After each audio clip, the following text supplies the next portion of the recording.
Eu estou acompanhando o chat, que eu estou aqui com duas telas, então fiquem à vontade para, ao longo da conversa, pessoal, colocarem as perguntas aqui ou abrirem o microfone. E só para não começar com a pergunta da Tereza, eu vou botar ela no meio da nossa conversa, mas respondo ela, tá bom, Tereza? Porque tem a ver com uma coisinha que a gente vai falar ao longo da aula. Mas vão perguntando à medida que chegarem as dúvidas, por favor. Entendido, professor. Vamos lá. Então vamos realizar a apresentação da aula de hoje. A aula de hoje ela se trata da neurobiologia do sono. A gente... mais uma pergunta, legal. A gente vai ir coletando elas para depois conversar um pouco mais sobre isso.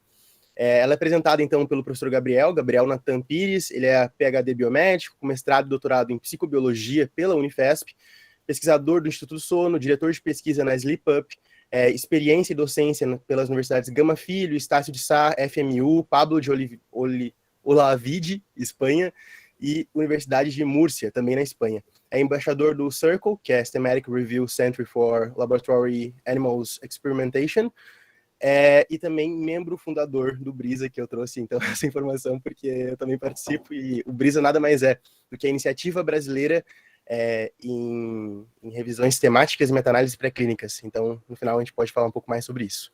Mas eu acho que é isso, gente. Uma ótima aula a todos. Podem enviar dúvidas, fiquem à vontade.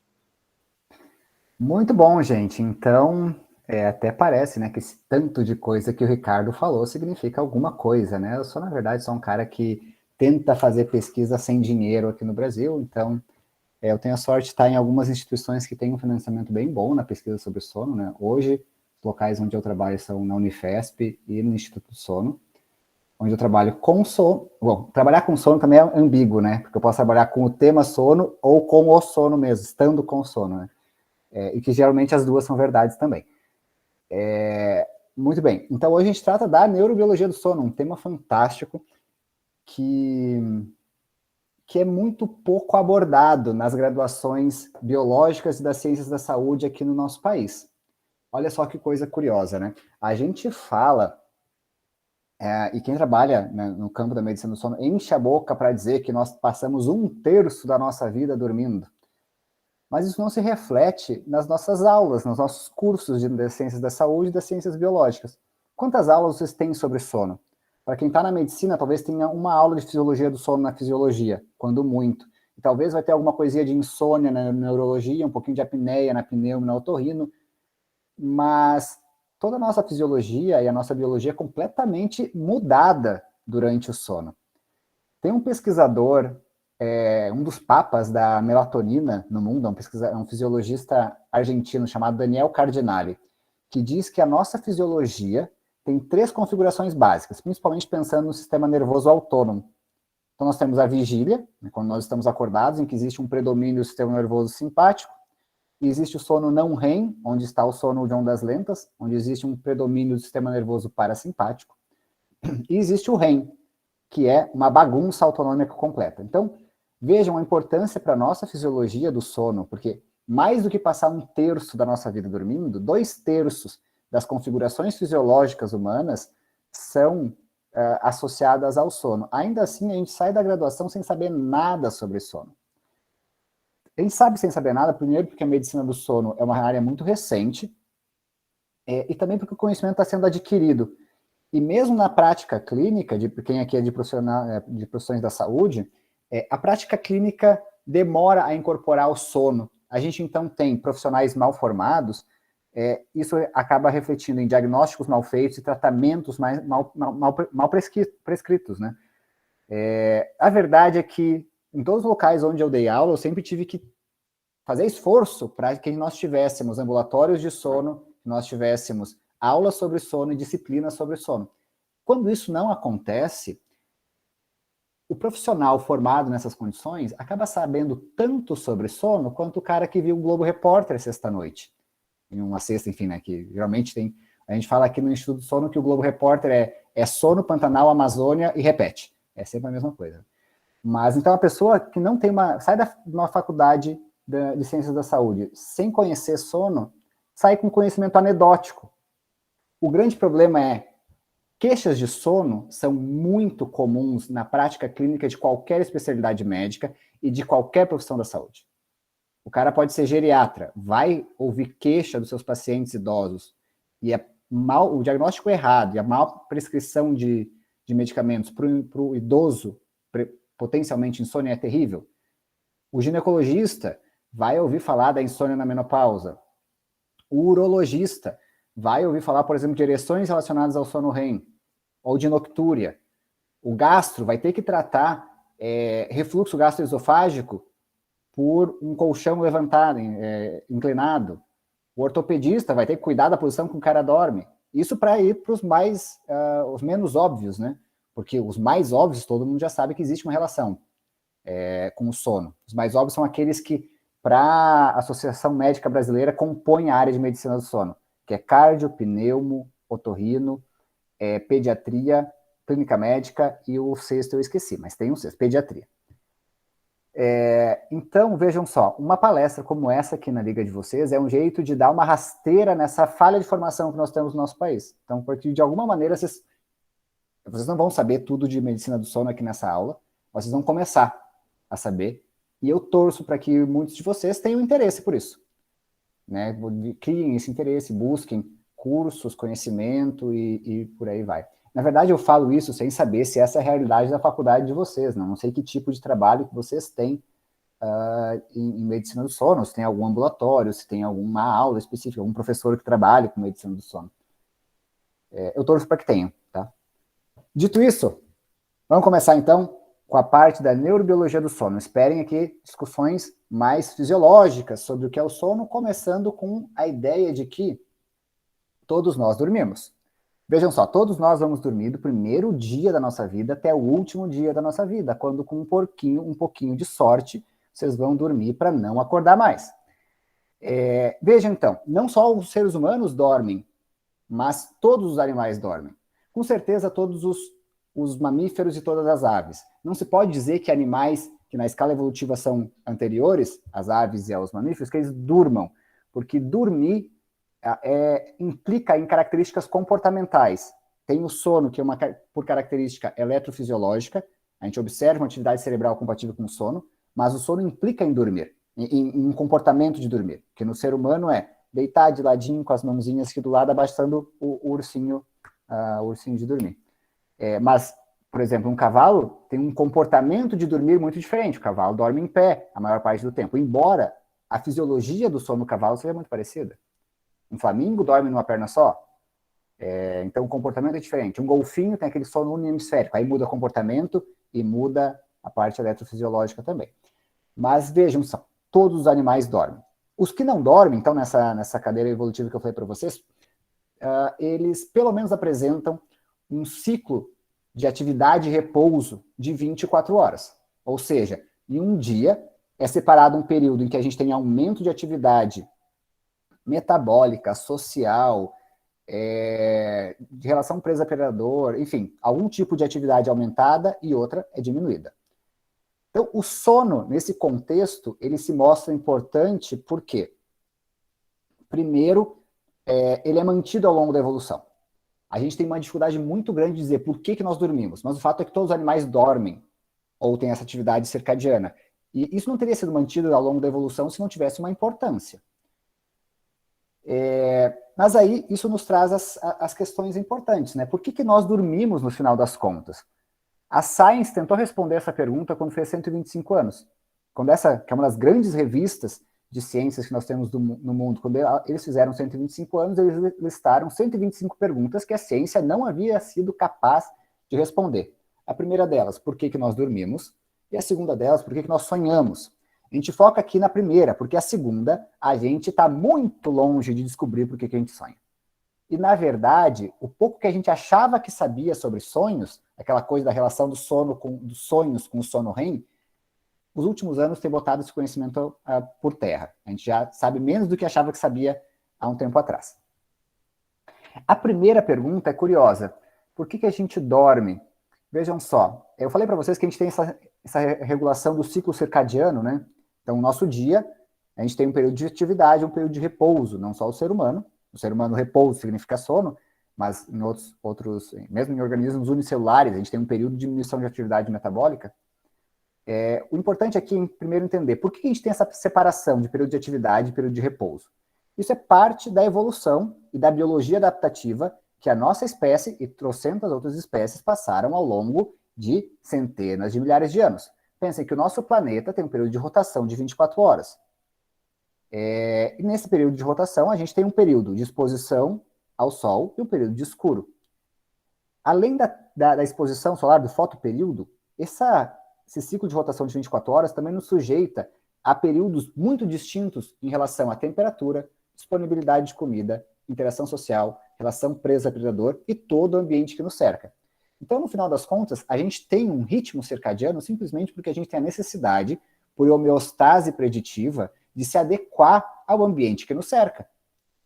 Então, se à noite a temperatura diminui, a interação, a relação predador altera, a disponibilidade de comida diminui, a minha fisiologia tem que se adaptar a isso. E é isso que aconteceu na espécie humana, com o sono sendo concentrado à noite. Mas lembre, entre os mamíferos, o ser humano é a exceção. Na verdade, a menor parte dos mamíferos tem o sono à noite e atividade durante o dia. A maior parte deles tem um ciclo inverso. Bom, isso explica por que a gente tem um ritmo circadiano para a maior parte da nossa fisiologia. Mas isso não explica por que nós dormimos. Por que a gente dorme ao invés de simplesmente ter um período de quiescência? Ou um período de relaxamento, de torpor, qualquer coisa assim? Por que existe o sono enquanto atividade fisiológica? E mesmo quando a gente tem o sono, por que o sono é organizado dessa maneira? A gente vai ver como ele é organizado, mas são 4 estágios que ciclam de 3 a 6 vezes por noite. Por que isso? Ninguém sabe responder. Se vocês então quiserem, aqui que estão graduandos nas ciências da saúde e nas biológicas, se vocês quiserem ganhar o prêmio Nobel, vocês já sabem por onde começar. Respondam por que nós dormimos. Eu torço para que algum de vocês seja capaz de responder isso. O que a gente já sabe, a muita custa, é que o sono não é um processo passivo. A gente não dorme porque alguém desligou o disjuntor do nosso cérebro, que era o conhecimento que se tinha, ou o conhecimento, não o conhecimento, não se sabia, era a crença que se tinha até mais ou menos a década de 40 do século passado.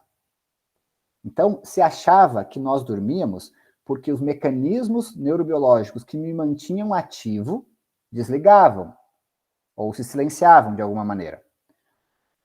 Isso já era uma coisa bem rebuscada, pensando no conhecimento aristotélico e hipocrático de que o sono seria o resultado da evaporação dos gases alimentares que chegam no teu cérebro e te fazem dormir, que não faz o menor sentido.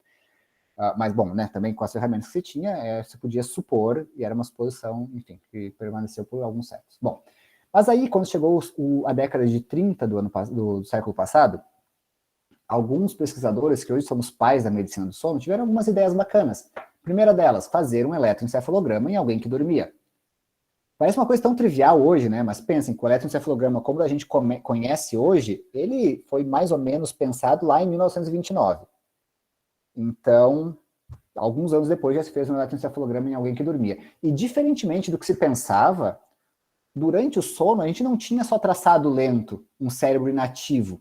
Existiam períodos durante o sono em que nós tínhamos uma grande desincronização do eletroencefalograma. O que significa desincronização?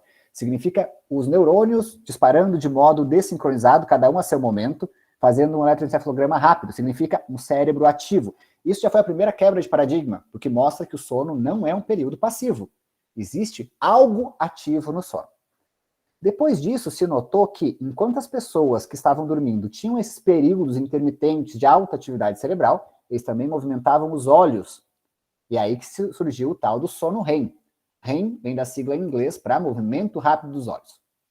E aí o terceiro ponto veio quando os pesquisadores começaram a notar que pessoas acordadas nesses períodos de desincronização e movimento de olhos eram mais capazes de relatar sonhos. Aí daí veio aquela crença de que o sono REM tem relação com os sonhos. Bom, deixa eu abordar essa relação aqui rapidinho, já que eu mencionei ela já no começo da aula, né? Então a gente tem esse conhecimento de que o sono REM é onde acontecem os sonhos, desde sempre, mas o que parece estar acontecendo hoje é que não, a gente sonha durante toda a noite, mas a gente só é capaz de reter as memórias que acontecem no sono REM. Porque nos outros estágios, a atividade cerebral é tão lenta que a gente é incapaz de reter memórias. Então, o problema não é onde a gente sonha, mas onde a gente tem atividade, ou quando a gente tem atividade cerebral suficiente e adequada para gerar e para consolidar memórias. Então, isso só acontece no sono REM. Bom, dito isso, notem então que a medicina do sono começou lá pela década de 40, e o que a gente tem hoje é que essa ideia de que nós dormimos como uma consequência da inativação do que nos mantém acordados está errado. A verdade é que a gente dorme por processos que são próprios do sono. A gente não dorme porque eu desliguei o que me mantinha acordado. Eu durmo porque eu apertei o botão para dormir. São mecanismos, modos de pensar bem distintos. Cada vez mais a gente vai para uma ideia de que o sono ele não é simplesmente um processo cerebral global. É claro, quando a gente dorme, quando vocês veem alguém dormindo, essa pessoa está dormindo porque a maior parte do cérebro ou do encéfalo, para sendo mais abrangente, porque a gente tem muita coisa no tronco, né? A maior parte do encéfalo dessa pessoa apresenta atividade eletrofisiológica compatível com o sono. Mas a gente pode ir para uma visão mais reducionista, porque tem se chamado hoje em dia de sono local, pensando que mesmo numa pessoa acordada, a gente pode ter áreas específicas apresentando atividade elétrica compatível com o sono. E o oposto também pode acontecer. É menos comum, mas pode. A pessoa está dormindo, mas algumas regiões apresentam atividades de despertar. O que acontece, por exemplo, com um caminhoneiro que está dirigindo há 24 horas às custas de anfetamina? O que acontece quando ele bate o caminhão e sequer lembra do que aconteceu? Ele estava acordado, se vocês pensarem em córtex motor, em córtex visual, mas ele estava dormindo, se vocês pensarem em áreas relacionadas à atenção sustentada. Então, a gente consegue discernir, até mesmo no eletroencefalograma, né? Embora seja difícil, a gente consegue discernir atividades muito distintas em várias regiões do cérebro. Isso a gente consegue ver muito bem, na verdade, em animais, quando a gente faz alguns tipos de técnicas de eletroencefalograma mais detalhistas, né? Mas isso que a gente chama de sono local parece estar sendo cada vez mais discutida. Então, notem, a gente está recontextualizando muito da medicina do sono, uma área que é nova e está sendo recontextualizada. Apesar disso tudo, a gente ainda tem essa dificuldade, né, de tentar entender o sono. Eu falei para vocês que ainda hoje, eu que trabalho já há mais de 10 anos na área, não sei responder bem por que nós dormimos. Eu sei as funções que acontecem durante o sono, mas isso não significa por que nós dormimos. E por que nós dormimos do jeito que nós dormimos, né? Por que a gente dorme deitado, não em pé? Por que a gente cicla ao invés de ter um período único? Enfim, a gente não sabe. Ainda assim, mesmo não sabendo o que é o sono, por que é importante estudar e pesquisar o sono? A resposta pode ser levada, ou pode ser entendida por esse gráfico aqui.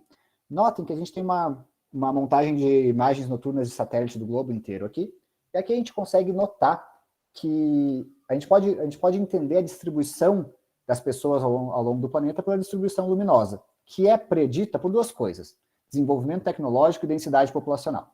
Vejam aqui, por exemplo, a gente consegue ver os contornos da Índia só pela distribuição luminosa. Não sei se você sabe, mas tem muita gente na Índia. Vejam aqui o Japão. O Japão é uma lâmpada. Então, aqui no Japão, daqui saem todos os videogames que vocês jogam, todas as séries de anime que vocês assistem, todo, sei lá, o que mais japonês vocês têm. É muito desenvolvimento tecnológico. Vejam aqui os Estados Unidos, como o meio oeste é um desertão, não tem ninguém. Vejam como o Brasil é um país altamente costeiro, com exceção do estado de São Paulo. O mesmo para a Austrália, que está quase tudo aqui na costa leste, com exceção de uma cidadezinha aqui chamada Perth. Vejam como a Europa é puro desenvolvimento, como a África não tem nada, com exceção aqui da África do Sul. E de uma coisa interessante, vocês conseguem ver essa tripinha aqui? O que é essa tripinha? É o Nilo, porque no desertão do Saara as pessoas se concentram onde tem água. Mesma coisa acontece aqui na Argentina e no Uruguai. Vejam como a distribuição das pessoas na Argentina e no Uruguai está ao longo do Rio da Prata. Vejam aqui, para quem lembra das aulas de geografia, o que é isso aqui? É uma ilha? Não, isso aqui é a Península da Coreia. E vejam como a gente consegue separar a fronteira da Coreia do Sul da Coreia do Norte simplesmente pela distribuição da luminosidade. Mas o que isso aqui está nos mostrando no final das contas? Que as pessoas estão acordadas à noite. Entendam o seguinte, o nosso corpo, nossa fisiologia, a fisiologia humana, foi adaptada e evoluiu ao longo de centenas de milhares de anos para entender o escuro como estímulo para o sono, na nossa espécie, e o claro como estímulo para a atividade. E, de fato, isso foi feito por muito tempo. E não à toa a melatonina tem uma secreção tão perfeita pareada com o escuro e inibida pelo claro. A gente pode tratar da melatonina daqui a pouco, porque existem muitos mitos sobre a melatonina. Mas então a verdade é que a gente evoluiu ao longo do tempo dessa maneira. Nós fomos feitos para dormir quando o sol se põe e acordar quando o sol se levanta. Mas o ser humano das últimas 5, 6 gerações está aqui nesse mundo para desvirtuar toda a evolução e para fazer errado o que os nossos antepassados fizeram certo por muito tempo. Então, os bisavós de vocês dormiam quando o sol se punha e acordavam quando o sol se levantava. Mas por que eles faziam isso? E por que a gente perdeu esse hábito? Vamos colocar nomes aos bois aqui. O primeiro culpado é o Thomas Edison, ou o Nikola Tesla, se vocês são revisionistas da história e veem as coisas de outra maneira. Mas alguém fez a lâmpada, e essa pessoa que fez a lâmpada acabou com a nossa vida. Por quê? Na situação dos avós de vocês, o sol se punha, e o que eles podiam fazer? Eles pegavam uma vela para ler a Bíblia, liam por 30 minutos e dormiam. E era isso que se fazia. Se conversava na fogueira, se conversava no candelabro, se lia um livro e pronto, acabou. Hoje não. Hoje, com uma luz, eu posso ficar acordado por muito tempo. Inclusive, eu estou acordado agora, no escuro, há um tempo já. E, na verdade, a última década ainda tem aumentado isso, porque a maior parte de vocês vai para a cama à noite com essa desgraça dessa fonte de luz a 10 centímetros dos olhos, com um perfil de luz muito parecido com a luz solar. E nessa situação, os nossos olhos, a nossa retina, nossas células fotossensíveis da retina são incapazes de diferenciar o que é luz artificial do que é luz solar. Essas células, quando a gente bota o celular, que a gente está no Instagram, sem modo noturno, com o celular na frente dos olhos, essa informação luminosa chega para a nossa retina, passa pelo trato retínico hipotalâmico e vai lá para o núcleo supraquiasmático dizendo, tem luz aqui. E se tem luz, significa, é dia. Bom, aí, de manhã acontece o contrário. Principalmente agora na pandemia, com todo mundo trancado em casa, chegou o dia e eu não me exponho ao sol. Então já é dia, mas eu estou dizendo, ainda é noite para o meu cérebro. Eu estou desvirtuando essa ideia de que existe um ritmo circadiano que vem do período de rotação da Terra e que sempre pautou e ditou a minha fisiologia. Eu desvirtuo isso. Desde quando? Desde o advento da luz elétrica. Bom, mas a luz não significa que eu preciso ficar acordado depois que o sol se põe. Significa que eu posso. Desde quando eu preciso ficar acordado depois que o sol se pôs? Desde a Revolução Industrial Inglesa. Então, o primeiro culpado é o Thomas Edison, o segundo é o Adam Smith. Olha só, já falei de geografia para vocês, história para vocês. Quem é o Adam Smith? É o cara da Revolução Industrial Inglesa que fez com que as fábricas funcionassem a todo vapor e que a produtividade aumentasse e que a economia girasse às custas de quem? Às custas do proletário.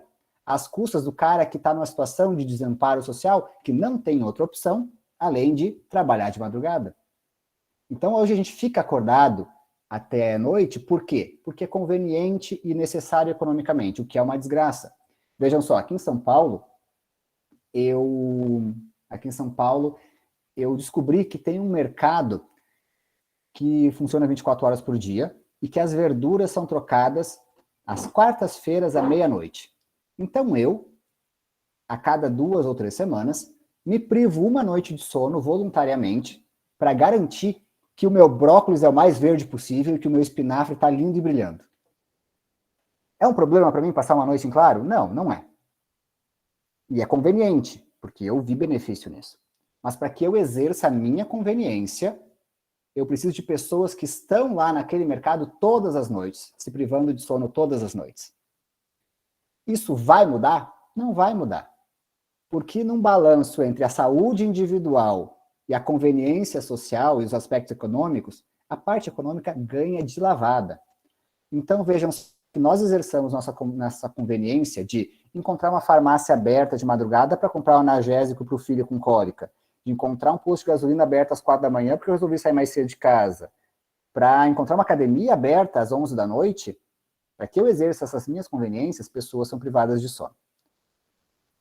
Em parte, esse padrão de vida 24/7, ativo 24 horas por dia, 7 dias por semana, é o que garante que os profissionais de vocês aqui, entre vocês, que venham a seguir a área de medicina do sono, nunca vão ter um consultório vazio, porque isso não vai mudar e só tende a piorar. Isso também explica por que é importante nós tratarmos da medicina do sono enquanto uma área nova. Lá na década de 30 e 40, quando o sono REM foi descoberto, as primeiras descobertas da medicina do sono, O sono é tratado como uma anedota médica, como uma curiosidade. É aquele tipo de coisa que vocês abririam a Super Interessante, a revista Galileu, e leriam lá, o sono, a gente sonha, coisa e tal. Mas não tinha importância prática. Era tão importante quanto, por que a gente estrala os dedos, por que a gente boceja, por que a gente fica careca? Não tinha aplicabilidade clínica. A medicina do sono se tornou importante a partir da década de 70. Por quê? Porque foi a partir da década de 70 que a gente notou que a falta de sono é um problema. O sono em si é um evento fisiológico, mas a falta de sono traz problemas de saúde física, de saúde mental e problemas sociais. Então a gente tem aumento da incidência de hipertensão, infarto, maior chance de AVC em quem tem apneia do sono, por exemplo. Diminuição de produtividade e aumento de acidentes de trabalho laborais em pessoas privadas de sono. Aumento do risco de ansiedade e depressão em pessoas com insônia. Então, vejam, uma coisa só se torna importante em medicina na medida em que ela causa problema. E os problemas são, existem aqueles 5 Ds da epidemiologia, vocês se lembram? Que eu também não vou lembrar agora, mas tem incapacidade, os Ds são em inglês, então não vai ter D aqui, mas é incapacidade física, morte, perda financeira e perda de qualidade de vida, e tem mais um que eu não vou lembrar agora. Mas são causas de saúde e sociais e econômicas importantes. Como até a década de 70 todo mundo dormia mais ou menos bem, o sono não era clinicamente importante. Mas a gente começou a notar, a partir do crescimento das cidades, do aumento da globalização e do estabelecimento de rotinas cosmopolitas em padrão 24/7, que a falta de sono é um grande problema. E hoje não faltam dúvidas, não faltam evidências de que isso ocorre.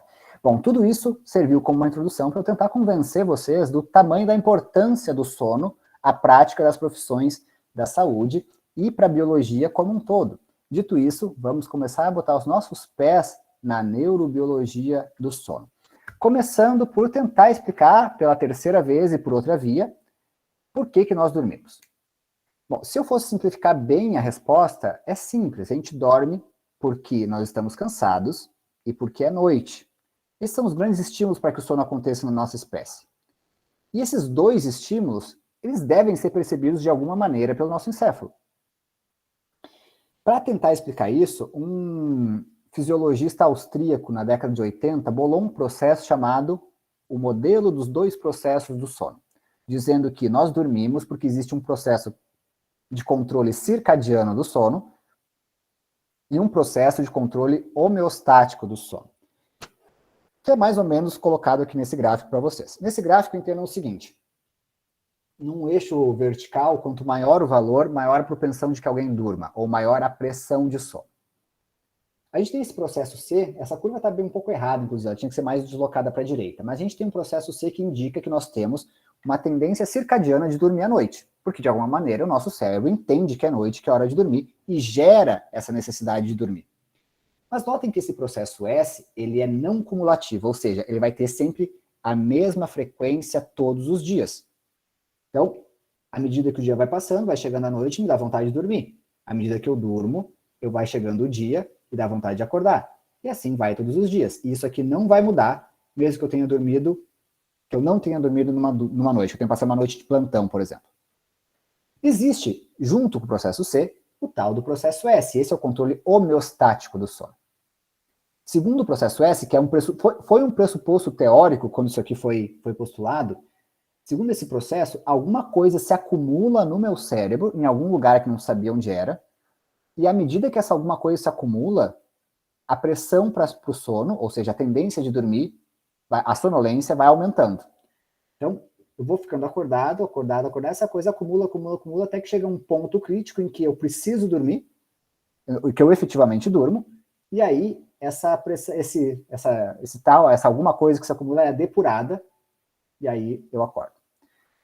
Esse processo aqui, ele foi chamado processo S, porque o Borbély supôs que existia um tal peptídeo S, que nunca foi encontrado, e esse peptídeo S se acumularia. Bom, notem que o processo S ele é acumulativo, porque se eu não durmo, esse tal peptídeo S não é depurado. Então vejam, se eu ficasse uma noite a plantão, o meu processo S cresceria até quando fosse possível. Isso aqui, não sei para quem de vocês aqui já teve uma experiência de plantão, mas eu lembro que meus primeiras noites em claro, por fins profissionais, foram muito curiosas, porque passar a noite em claro, lá pelas 3 da manhã, é uma desgraça. Mas eu fiz a minha graduação, o Ricardo botou os 5 Ds da epidemiologia, fantástico. Eu trabalhava, eu fiz a faculdade, o Rafael já está dando spoiler aqui. Eu trabalhava, na minha graduação, eu fiz a graduação lá na fundação, lá em Porto Alegre. E eu lembro que eu saía dos plantões e eu via o sol, eu me sentia tão feliz, e era uma coisa assim, sabe, parece que toda a sonolência ia embora. Por que isso acontece? Porque, bom, eu passei a minha noite em claro e o meu processo S aumentou. Mas vejam que pela manhã, quando eu deveria estar acordando, mas passei uma noite em claro, o processo C está baixo. Então, na soma dos dois processos, eu consigo lidar com uma noite em claro. Mas vejam, quando chega a segunda noite, aí é uma desgraça. Passar 2 noites em claro seguidas, a gente vai lidar com o processo C aumentado e com o processo S duplicado. Aí não se aguenta isso, né? O recorde de noites em claro são de 11 dias seguidos. É claro que isso é uma insanidade completa. Inclusive, o Guinness retirou esse recorde do seu livro para que não se estimule que alguém tente bater esse recorde, né? Bom, um outro motivo pelo qual a gente lida bem na manhã após uma noite de privação de sono é porque a privação de sono REM tem algumas alterações do sistema dopaminérgico que induzem um estado bem transiente de mania. Né? Lembrem, a mania como oposto dos sintomas de depressão? No passado, inclusive, já se sugeriu privação de sono como tratamento de depressão com ideação suicida, o que não é muito bacana, mas como efeito super agudo, até funciona. Bom, então tá, nós temos esses 2 processos interagindo. Eles acontecem de fato? Sim. A gente notou que os 2 processos têm correlatos neurobiológicos. A gente sabe onde os 2 processos acontecem no cérebro, e é isso que eu vou mostrar para vocês daqui a pouco. Mas o que esses processos levam, no final das contas? Levam ao sono como a gente entende hoje. Hoje o sono, a gente consegue visualizá-lo esquematicamente nesse gráfico que eu mostro para vocês aqui, que é um hipnograma.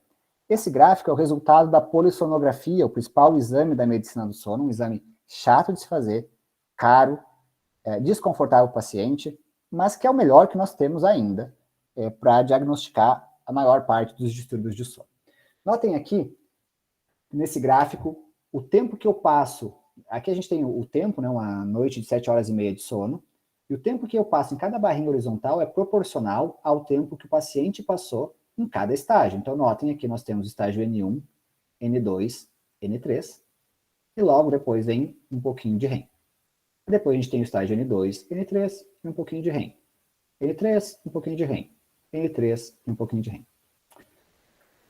Esses estágios N1, N2 e N3, nós agrupamos esses 3 em algo que nós chamamos de sono não REM.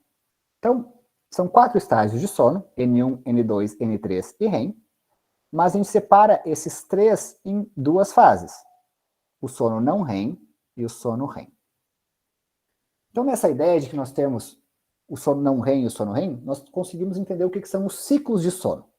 Um ciclo de sono é sempre quando nós temos um episódio de sono não REM, seguido do sono REM. Então aqui acabou o primeiro ciclo de sono, começou o segundo, terminou no próximo episódio de REM. Começou o terceiro, REM. Começou o quarto, REM. E que a pessoa teve o último dos seus 5 ciclos de sono naquela noite. O que a gente tem em cada um desses ciclos de sono? As funções do N1, N2 e N3, então do sono não REM, são muito distintas da função do sono REM. De N1 a N3, nós temos um processo de lentificação de quase todas as funções fisiológicas que vocês podem pensar. Então, de N1 a N3, nós diminuímos frequência cardíaca, pressão arterial, volume corrente, atividade eletroencefalográfica, temperatura corporal central, tônus muscular, muitas coisas diminuem. Isso porque a gente, de muitos mecanismos, a gente aumenta muito o tônus parasimpático à medida em que o sono não REM vai se estabelecendo. Já o sono REM, então, digamos o seguinte, o sono não REM, sobretudo o estágio N3, que também é chamado sono de ondas lentas, é um período muito importante para a regeneração metabólica. Como eu tenho uma atividade muito baixa da maior parte dos sistemas, é ali que eu recupero estoques energéticos, é ali que eu secreto a maior parte dos meus hormônios anabólicos. Então, todo hormônio de crescimento é secretado no estágio N3. a maior parte da prolactina é secretada no estágio N3. A prolactina é uma das coisas mais interessantes, inclusive, da fisiologia do sono. A prolactina. O sono na lactação é uma desgraça. Não sei se a gente tem alguém aqui que já teve filhos, mas para as meninas que pensam em ter filhos, se preparem para o sono durante a lactação. É um sono de péssima qualidade. A mulher, por mecanismos adaptativos, ela tem um limiar para despertar muito baixo na lactação. O sono REM diminui bastante, o tempo total do sono diminui bastante, mas por curiosidade, não, por mecanismo de adaptação evolutiva, o sono de ondas lentas, do estágio N3, aumenta durante a lactação. Por quê? Bom, se é no N3 que eu sintetizo prolactina, sintetizo e secreto prolactina, eu preciso de um estágio N3 adequado para produzir leite. Esqueçam o ser humano, porque sempre quando o ser humano moderno, porque sempre quando a gente está de fisiologia adaptativa, o ser humano não serve para nada. E pensem num animal selvagem. Se esse animal selvagem na lactação diminuísse o tempo de sono no N3, ele não produziria leite. Ao não produzir leite, não conseguiria alimentar sua prole, que morreria, e aí acabaria a situação ali. Então a gente foi selecionado ao longo da evolução para que, mesmo com sono terrível no pós-parto, o estágio N3 é mantido. É uma das coisas mais bonitas da fisiologia adaptativa do sono. Então vejam, o sono não REM tem todas as suas funções adaptativas e de regeneração metabólica. O sono REM é o contrário. O sono REM, a gente não tem um período de baixa atividade. A gente tem muita atividade e surtos de atividade simpática e uma grande desincronização cerebral. É aqui, no sono REM, que é o sono que a gente tem o processo de consolidação de memórias, recuperação da atividade cerebral, consolidação de processos cognitivos e por aí vai. Então, se a gente pudesse separar de um modo bem simples, o sono não REM, ele é importante do cérebro, do pescoço para baixo, e o sono REM, importante do pescoço para cima.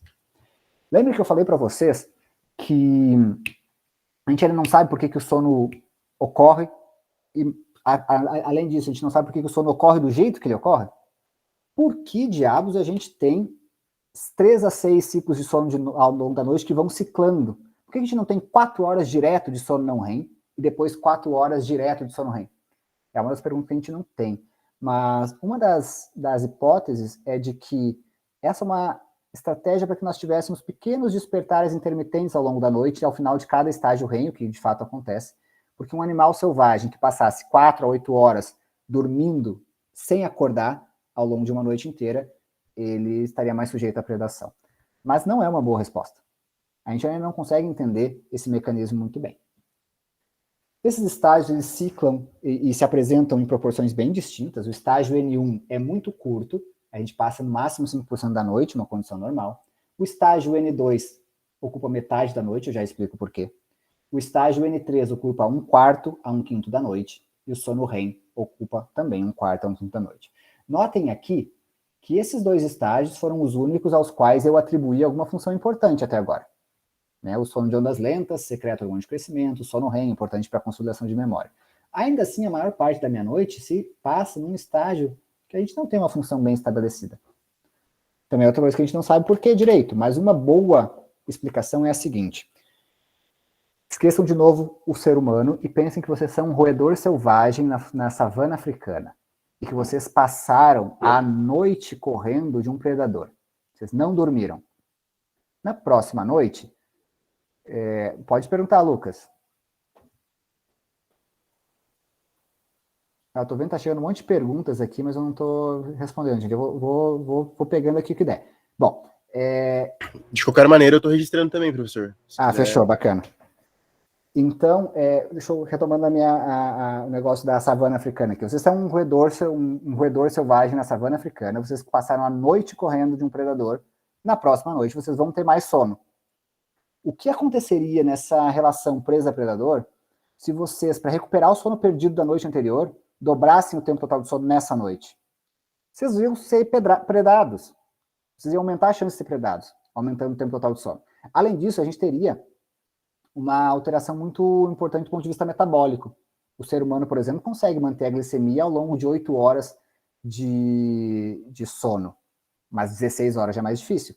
16 horas de jejum dormindo é mais difícil. Bom, Então, por que a gente tem esse estágio N2 no final das contas? Pensem o seguinte, se vocês passarem uma noite em claro hoje, em plantão, vocês vão ter mais sono na próxima noite, vocês vão aumentar um pouco o tempo total de sono. Mas não é uma recompensação aritmética. O que eu quero dizer com isso é, vocês não vão dormir 1 hora a mais de sono hoje porque dormiram 1 hora de menos amanhã. Vocês não vão dobrar o tempo total de sono porque passaram uma noite em claro. O rebote de sono acontece numa redistribuição da proporção dos estágios de sono. Então, nesse caso de uma noite passada em claro, a próxima noite vocês vão diminuir a proporção do estágio N2 para aumentar a proporção de estágio N3 e aumentar a proporção de REM. Então, isso é um mecanismo de compensação bem, bem bacana. Bom, vamos começar a falar então sobre as regiões encefálicas que controlam o sono. Eu quero mostrar para vocês como as coisas são fortuitas, né, na história da neurobiologia. Aqui a relação é bastante interessante.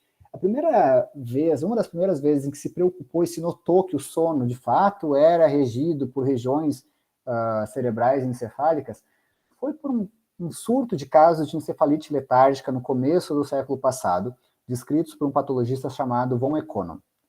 É uma coisa muito mal caracterizada, ainda ninguém sabe qual foi o agente etiológico desse surto. Se cogita isso a surtos de influenza com infecção no tecido nervoso. Mas o que se notou é que muitas das pessoas que tiveram manifestação desse surto de encefalite letárgica tinham sintomas de sono, relacionados ao sono. Só que alguns tinham hipersonia, então aumentavam o tempo total de sono, e outros tinham insônia, ou seja, diminuíam o tempo total de sono.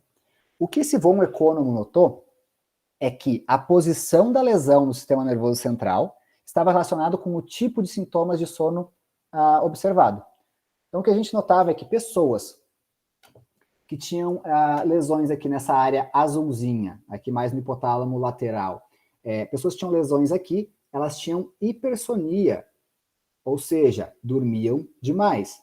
O que significa isso? Se essa região, quando está lesada, faz com que as pessoas durmam, significa que essa região, quando funciona normalmente, promove vigília. Já pessoas que tinham lesões, mais aqui no começo do hipotálamo, no prosencéfalo basal, pessoas que tinham lesões aqui, elas apresentavam insônia. Então, se na falta de uma atividade adequada dessa lesão, as pessoas não dormem, significa que na função normal, essa região faz ou promove o sono. Então, a gente tem essas duas regiões interessantes que a gente vai descrever quais são daqui a pouco. Outro marco importante da neurobiologia do sono foi a descoberta da principal região promotora de vigília, que é o SARA. SARA é o nome que se dá para Sistema Ativador Reticular Ascendente. É uma região que não tem bordas definidas, não é um núcleo, é um grande sistema, uma porção muito associada à formação reticular. Então, SARA é um sistema, então não é um único neurotransmissor, são vários. Ativador, então ele promove ativação, promove vigília. Reticular, porque está na formação reticular, ou porque tem neurônios dispostos em rede. E ascendente, ou seja, as projeções saem do tronco em direção ao encéfalo. Do tronco em direção ao cérebro, não são descendentes. Como é que se descobriu esse SARA? Com modelos em gatos, alguns pesquisadores, o Morutsu e o Magum, fizeram primeiro estudos de secção transversa, separando aqui mesencéfalo de tronco. O que eles notaram quando se separava o mesencéfalo do tronco? No que se veio a chamar de uma preparação cervé-isolé. Então, cérebro isolado. Quando eu separo o mesencéfalo do tronco, ou seja, separo o encéfalo, o cérebro do tronco, o animal entrava num estado de sono permanente, profundo, um torpor quase coma. Mas se eu fizesse uma preparação com corte mais posterior, separando o tronco de medula, não acontecia nada e o animal, claro que tinha problemas motores, né, mas ele não tinha nenhuma alteração do padrão de sono. Bom, se eu corto aqui e o animal dorme para sempre, mas se eu corto aqui e não acontece nada, é porque existe alguma coisa aqui no meio que promove a vigília. E para confirmar isso, a gente não, porque eu não era nem nascido nessa época, mas estudos de estimulação cerebral, estimulação encefálica, elétrica encefálica, nessa região aqui, mostrou que de fato se promovia a vigília quando ela era estimulada. Então, isso foi o que se deu o nome de SARA. O SARA, então, é uma região no tronco, de novo, sem borda definida, sem limite claro, em que nós temos vários neurotransmissores que são ativos durante a vigília. Não necessariamente promovem vigília. Uma coisa é promover a vigília, outra coisa é ser ativo durante a vigília. Quais são os neurotransmissores que promovem vigília de alguma maneira? Primeiro a gente tem que entender que existem dois tipos de vigília, ou dois tipos de despertar.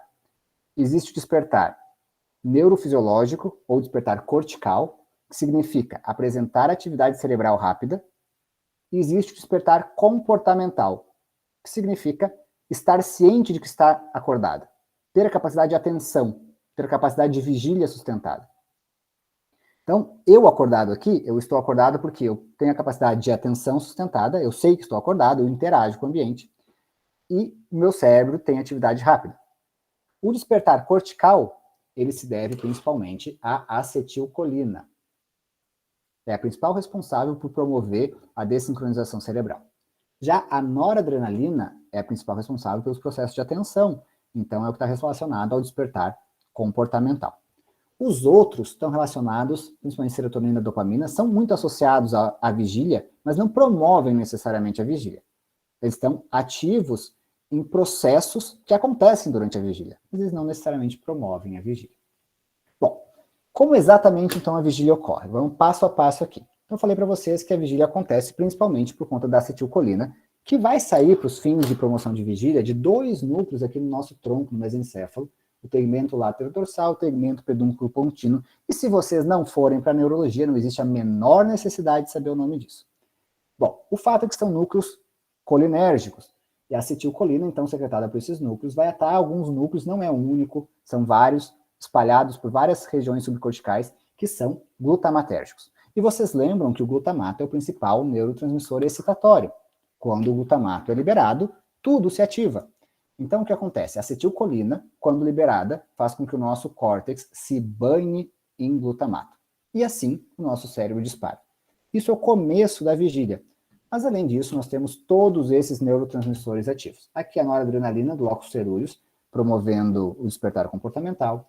A dopamina de vários núcleos sendo ativas. Mas dois aqui interessantes. A hipocretina e a histamina. A histamina, a gente pode entender a ideia dela na vigília pelo seguinte: o que acontece com vocês se vocês tomam um antihistaminérgico de primeira geração que passa a barreira hematoencefálica? Vocês vão ter sono. Bom, se eu inibo a histamina e tenho sono, é porque a histamina promove vigília. Notem que é a mesma histamina dos processos inflamatórios, só troca o receptor e a via de liberação, né? Já a hipocretina é um dos principais, é um dos neurotransmissores mais recentemente descritos. E é aquele neurotransmissor que está deficiente na narcolepsia, aquela doença que a pessoa tem surtos de sono inexplicáveis, abruptos, né? Na narcolepsia, cada vez mais se entende essa doença como uma doença autoimune, em que existe uma morte seletiva de neurônios hipocretinérgicos. Então, se na falta de hipocretina a pessoa dorme muito, é porque a hipocretina, na função biológica, promove vigília. Bom, vocês notam como é complicada a fisiologia da vigília? Por que é complicado? Porque a vigília não é uma função. A vigília é um período, é um estágio em que muitas funções ocorrem. Então, seria muito simplista pensar que uma coisa que compõe 2/3 da nossa vida fosse um neurotransmissor. Na verdade, a gente poderia botar todos os neurotransmissores que estão ativos quando a gente está acordado aqui. Não é para ser simples, porque estar acordado não é simples. Mas dito que eu estou acordado, o que acontece para que o sono aconteça? Lembrem que o sono sempre acontece começando pelo sono não REM. Com exceção de algumas poucas condições, como justamente a narcolepsia, a gente sempre começa o sono pelo estágio não REM. E aqui eu vou retomar aquele modelo dos dois processos que nós falamos anteriormente. Então, o processo C e o processo S. Eu falei para vocês que aqueles dois processos foram propostos como um pressuposto teórico, mas hoje a gente sabe que existe correlato neurobiológico para ambos. No processo S, o que nós temos? Algo que alguns dos nossos colegas aqui já deram spoiler, o processo S é marcado pela adenosina. Bom, como eu sei aqui que a gente tem gente de todas as graduações, de todos os anos, a gente vai botar um pezinho em uma das disciplinas mais amadas de todas as ciências da saúde, que é a bioquímica. Existe ironia nesse comentário. Não que a bioquímica não seja fantástica, né? Mas é que é difícil, não é uma disciplina difícil. Na bioquímica, vocês sabem muito bem que a principal fonte de energia do ser humano, metabolicamente falando, é o ATP. E na molécula de ATP, a energia está estocada nas ligações de fosfato. Ou seja, para que eu libere energia para algum processo metabólico, eu quebro a ligação de fosfato e aí se libera energia. Então, bom, eu quebro um fosfatinho para liberar energia, o meu ATP vira ADP, adenosina difosfato. Quebro o próximo fosfato, me sobra o AMP, adenosina monofosfato. Quebro o meu último fosfato, me sobra o quê? A adenosina. Essa adenosina, é claro que, né, a adenosina é reciclada, vira ATP de novo e tal, mas ao longo de um dia, e ao longo do gasto energético que ocorre pelo dia, quanto mais gasto energético nós temos, mais adenosina nós acumulamos. E o acúmulo de adenosina acontece em todo o corpo, em todos os tecidos. Mas existe uma região específica do nosso encéfalo em que esse acúmulo de adenosina tem um papel sinalizador. Ela age como um neuromodulador. O que acontece? Isso vai acontecer aqui no prosencéfalo basal. Por quê? No prosencéfalo basal nós temos duas coisas importantes. A primeira delas, receptores purinérgicos em alta densidade. Receptor purinérgico justamente é um dos receptores que se ativam pela adenosina. E segundo deles, nessas regiões circunventriculares, como o prosencéfalo basal, nós temos uma falha na membrana, na barreira hematoencefálica, fazendo com que o encéfalo reaja ao líquido extracelular. Então, a adenosina acumulada, ela pode ativar respostas neuronais diretas, sem necessidade de um neurotransmissor secretado em algum lugar. Pode ser pela corrente sanguínea, pode ser pelo líquido extracelular. E esse acúmulo de adenosina é percebido pelos receptores justamente como um estímulo de pressão de sono. Vocês talvez não soubessem disso, mas eu garanto que a maior parte de vocês, ao longo da graduação, descobriu isso de outra maneira. Como? Não sei vocês, mas eu comecei a mergulhar em canecas de café na graduação, para ficar acordado. O café, ou melhor, a cafeína, ela trabalha promovendo vigília justamente por inibir a ação da adenosina. A cafeína é um antagonista dos receptores adenosinérgicos. Então, quando eu tomo café, a cafeína vai lá e impede que a adenosina, mesmo se acumulando, faça efeito. E se ela não faz efeito, a sensação de sonolência diminui por um momento. Então, isso aqui é como a adenosina faz efeito no processo S. E o processo C? A gente tem uma outra região chamada núcleo supraquiasmático. O núcleo supraquiasmático é o principal marcador circadiano da nossa fisiologia. E ele é ativado justamente pela luz. A luz captada pelas células fotossensíveis da retina manda uma informação pelo trato retino-hipotalâmico que vai aqui para o núcleo supraquiasmático, de maneira que a atividade desse núcleo é muito diferente durante o dia em relação à noite. E tudo que é circadiano na nossa fisiologia depende um pouco do núcleo supraquiasmático. Vocês já devem ter ouvido falar muito da melatonina e da secreção circadiana da melatonina. A melatonina e a pineal, que é onde a melatonina é secretada e sintetizada, só tem uma atividade circadiana tão bonita porque ela recebe aferências que vêm do núcleo supraquiasmático. Não são aferências diretas, na verdade a secreção da melatonina é uma das maiores bizarrices da fisiologia humana, porque a secreção aqui, a gente sai uma projeção do núcleo supraquiasmático, passa no hipotálamo, aí vai para o gânglio cervical superior, então sai do encéfalo, para depois voltar no encéfalo para a pineal. A pineal é uma das maiores loucuras da nossa fisiologia. Inclusive a pineal, notem, a pineal não é tecido encefálico, não é tecido neuronal. A pineal é uma glândula que está no meio do cérebro. Ela migrou lá para dentro ao longo da evolução, ao longo da embriogênese. Mas ela é uma glândula. Então, na verdade, todo esse caminho de secreção da melatonina, eu acabei de escrever para vocês um processo, um caminho de neuronal simpático. Notem, a gente sai do sistema nervoso central, para num gânglio periférico e depois vai para a glândula. E a secreção dos neurotransmissores aqui em cada um desses neurônios pré- e pós-glandulares é exatamente uma secreção circadiana. É muito parecido com o que acontece com o córtex adrenal, tá? Entendam como uma coisa parecida com o córtex adrenal. Mas, mesmo assim, o que interessa isso aqui tudo? Interessa que toda atividade circadiana depende do núcleo supraquiasmático. Por que o cortisol tem uma curva de secreção tão bonitinha de padrão circadiano? Ele tem seus relógios próprios na adrenal, mas desde a secreção do CRH a gente tem um padrão circadiano. Por quê? Porque existem projeções saindo do núcleo supraquiasmático para os núcleos secretores de CRH no hipotálamo. Então, tudo que é circadiano depende do núcleo supraquiasmático. Então, vejam só, o processo S é marcado pelo acúmulo de adenosina, o processo C é marcado pelo núcleo supraquiasmático. E esses dois processos vão convergir para a região que é a região mais importante da síntese da geração do sono não REM, que é o núcleo pré-óptico ventrolateral, que a gente vai resumir com a sigla de VLPO. É um dos principais núcleos GABAérgicos do cérebro e o principal para a indução do sono. Então, esse VLPO, o que ele vai fazer? Ele vai simplesmente, lembra, GABA é o principal inibidor, neurotransmissor inibidor da nossa fisiologia, então esse GABA saindo do VLPO vai simplesmente silenciar tudo que me mantinha acordado. Então, vejam só, existe um pouco de passividade no sono não REM, porque eu estou silenciando o que me mantinha acordado.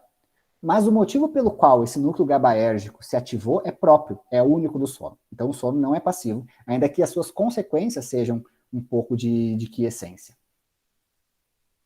Bom, aí chega o sono REM. Notem que do sono, da vigília para o sono não REM, a gente sabe como funciona. A gente sabe que a adenosina acumula, a gente sabe que o núcleo supraquiasmático troca de fase na sua função, e aí a gente tem GABA disseminado pelo encéfalo todo. Mas aí chega o sono REM. Lembra que eu falei para vocês do despertar cortical e despertar comportamental? Eles são distintos, porque no sono REM nós temos despertar cortical, o meu cérebro dispara, mas não temos despertar comportamental. Eu não sei que estou acordado durante o sono REM. Isso acontece porque, por algum motivo que não se sabe por quê, a acetilcolina foge daquela inibição GABAérgica e volta a ativar o encéfalo todo. Então, quando a acetilcolina volta a ativar, o cérebro dispara, e aí eu sou capaz de ter todos aqueles processos cognitivos sendo consolidados durante o sono REM. Uma outra coisa importante que acontece durante o sono REM é a ativação de outros neurônios GABAérgicos e glicinérgicos também, da ponte, e agora com projeções descendentes. Por que eu tenho projeções descendentes? Principalmente para neurônios motores aqui, para motoneurônios primários aqui. Primários, secundários, enfim, varia um pouco. Porque durante o sono REM a gente tem uma característica muito importante que é a atonia muscular. Quase todos os nossos músculos esqueléticos, sobretudo os antigravitacionais, estão com um tônus muscular muito diminuído no sono REM. Tem gente que vai dizer que é uma atonia muscular, mas a atonia é muito, muito grave, é muito pesado. A gente tem uma hipotonia muito pronunciada. Por que isso acontece? Para que a gente não atue sonhos. Se eu, por algum motivo, mantenho o tônus muscular durante o sono REM, eu vou me movimentar exatamente como eu me movimentaria durante o sonho. Isso é o que acontece exatamente com o movimento de olhos. Os músculos dos olhos não são afetados por essa atonia. E é justamente por isso que eu movimento os olhos enquanto eu sonho. Porque eu estou movimentando o meu corpo, as partes são possíveis de movimentar, como estaria se eu estivesse vivendo o meu sonho. Bom, existe uma doença em que nós realmente atuamos os sonhos, que é o distúrbio comportamental do sono REM. O distúrbio comportamental do sono REM, veja, o nome ele é bem descritivo, porque a pessoa está dormindo, mas não se comporta como alguém que dorme. Lembra que eu falei para vocês que o sono tem um aspecto comportamental? Nessa doença a pessoa está dormindo, mas levanta, se movimenta, fala, gesticula e faz de tudo um pouco. Inclusive, geralmente as manifestações de sonho nessa doença, geralmente acontecem com idosos, é mais comum em homens, mas são geralmente com sonhos agressivos. Então a pessoa manifesta o sonho. Geralmente com um tipo de agressividade que a gente chama de instrumental. É aquele tipo de agressividade envolvida em caça, em esportes, né? Então a pessoa se movimenta. Inclusive, hoje, o distúrbio comportamental do sono REM se entende como uma manifestação prodrômica, uma manifestação motora prodrômica da doença de Parkinson. É uma relação muito, muito curiosa, porque pessoas com diagnóstico positivo de distúrbio comportamental do sono REM vão progredir para Parkinson em 10 anos, em 80% dos casos. É quase como um diagnóstico precoce. O que é uma desgraça, porque o que tu faz com um diagnóstico precoce de Parkinson? Tu vai implantar um marca-passo no globo pálido da pessoa? Não vai fazer isso. Tu vai dar medicação para Parkinson com 10 anos de antecedência? Não, porque os sintomas motores secundários não vão compensar o benefício dessa prevenção. Prevenção com dieta, com exercício, tem um efeito muito pequeno no Parkinson. Então, hoje, para quem trabalha com sono, uma das condições que deixam o neurologista, que é geralmente quem dá esse diagnóstico, deixa o médico na condição de maior impotência. Eu vou te dizer assim, olha, pode ser com 80% de chance de que nos próximos anos tu venha a ter Parkinson. Sabe? É chato, mas é parte da relação médico-paciente ser transparente com o seu paciente, né? Enfim. Então vejam, o GABA é uma coisa muito... O REM é uma coisa muito curiosa, porque a gente tem essas situações em que nós temos aumento de atividade, como no córtex, diminuição de atividade nos músculos, por exemplo. Né? Então vejam aqui nós temos traçados de eletroencefalograma para vigília, para sono não REM e para sono REM. Para vigília, aqui sem a menor pretensão de que a gente analise eletroencefalograma, tá? A intenção não é essa, mas o que a gente pode notar aqui, na vigília nós temos um traçado muito rápido, ou seja, uma frequência muito rápida, né? Muitas ondas por segundo. Entre cada duas barrinhas aqui nós temos 5 segundos. A gente entrou aqui no estágio não REM. Primeira fase, primeira metade, vamos dizer que é o estágio N2. A segunda metade é o N3, que é o sono mais profundo, o sono de ondas lentas. Vocês notam que as ondas estão muito mais amplas e muito mais lentas, menos ondas por período de tempo? A gente contar aqui, tem mais ou menos 1, 2, 3, 4, 5, 6, 7. Dá uma frequência de 1,4 por segundo, que é compatível com o padrão delta, que é a menor frequência de atividade eletroencefalográfica de interesse para a medicina do sono. Né? Então, isso aqui é muito lento. Isso a gente chama de sincronização, porque os neurônios estão disparando em um formato mais ou menos sincronizado, é por isso que eles estão mais lentamente. Né? E aí nós temos depois o sono REM. Vocês conseguem notar como o sono REM volta a ter alguma coisa muito parecida com o que tinha na vigília? Ou até, talvez, nos períodos mais superficiais do sono? É por isso que o sono REM ele é ativo. A gente considera o sono REM como um sono ativo.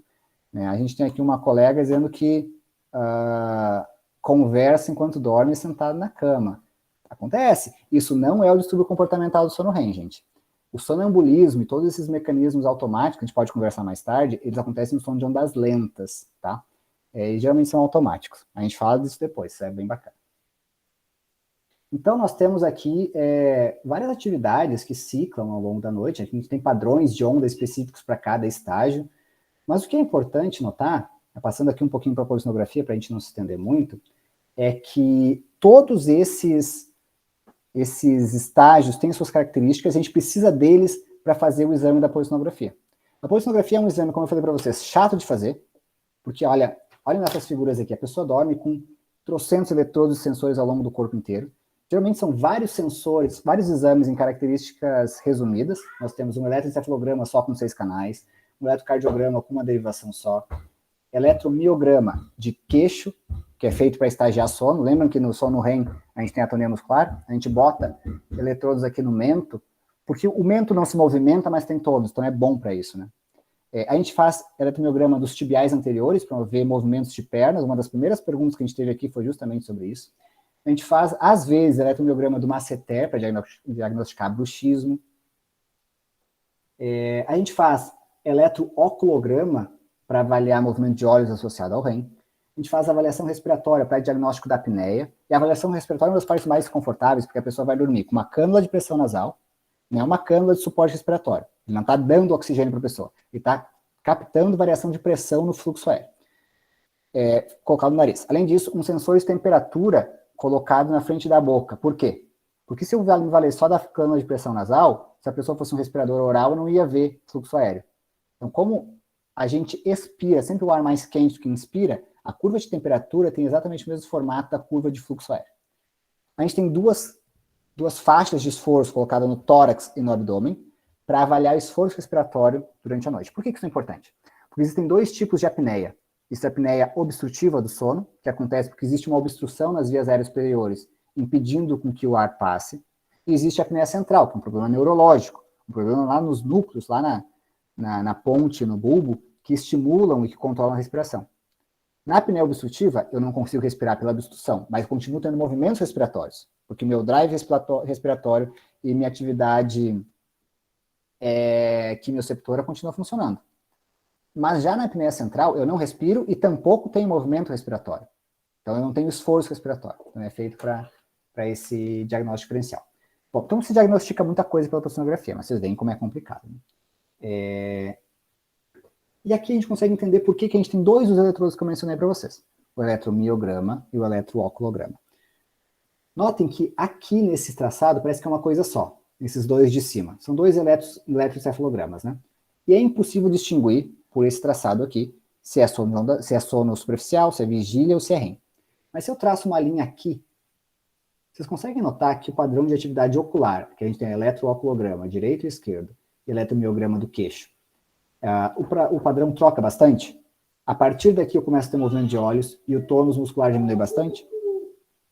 Então a gente consegue ter uma alteração bem clara a partir daqui. Então, provavelmente isso aqui é estágio N1 ou N2, e aqui provavelmente é estágio REM.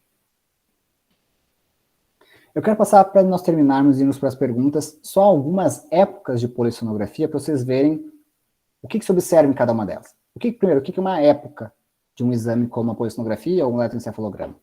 A época é o menor período de análise que se usa para fazer o estagiamento ou a interpretação daquele exame.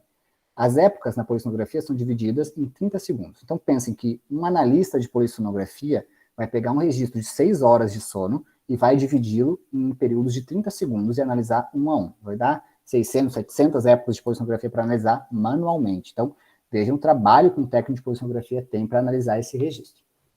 O estágio N3, ele é aquele que nós temos as ondas delta, as ondas mais lentas, né, com diminuição de tônus muscular.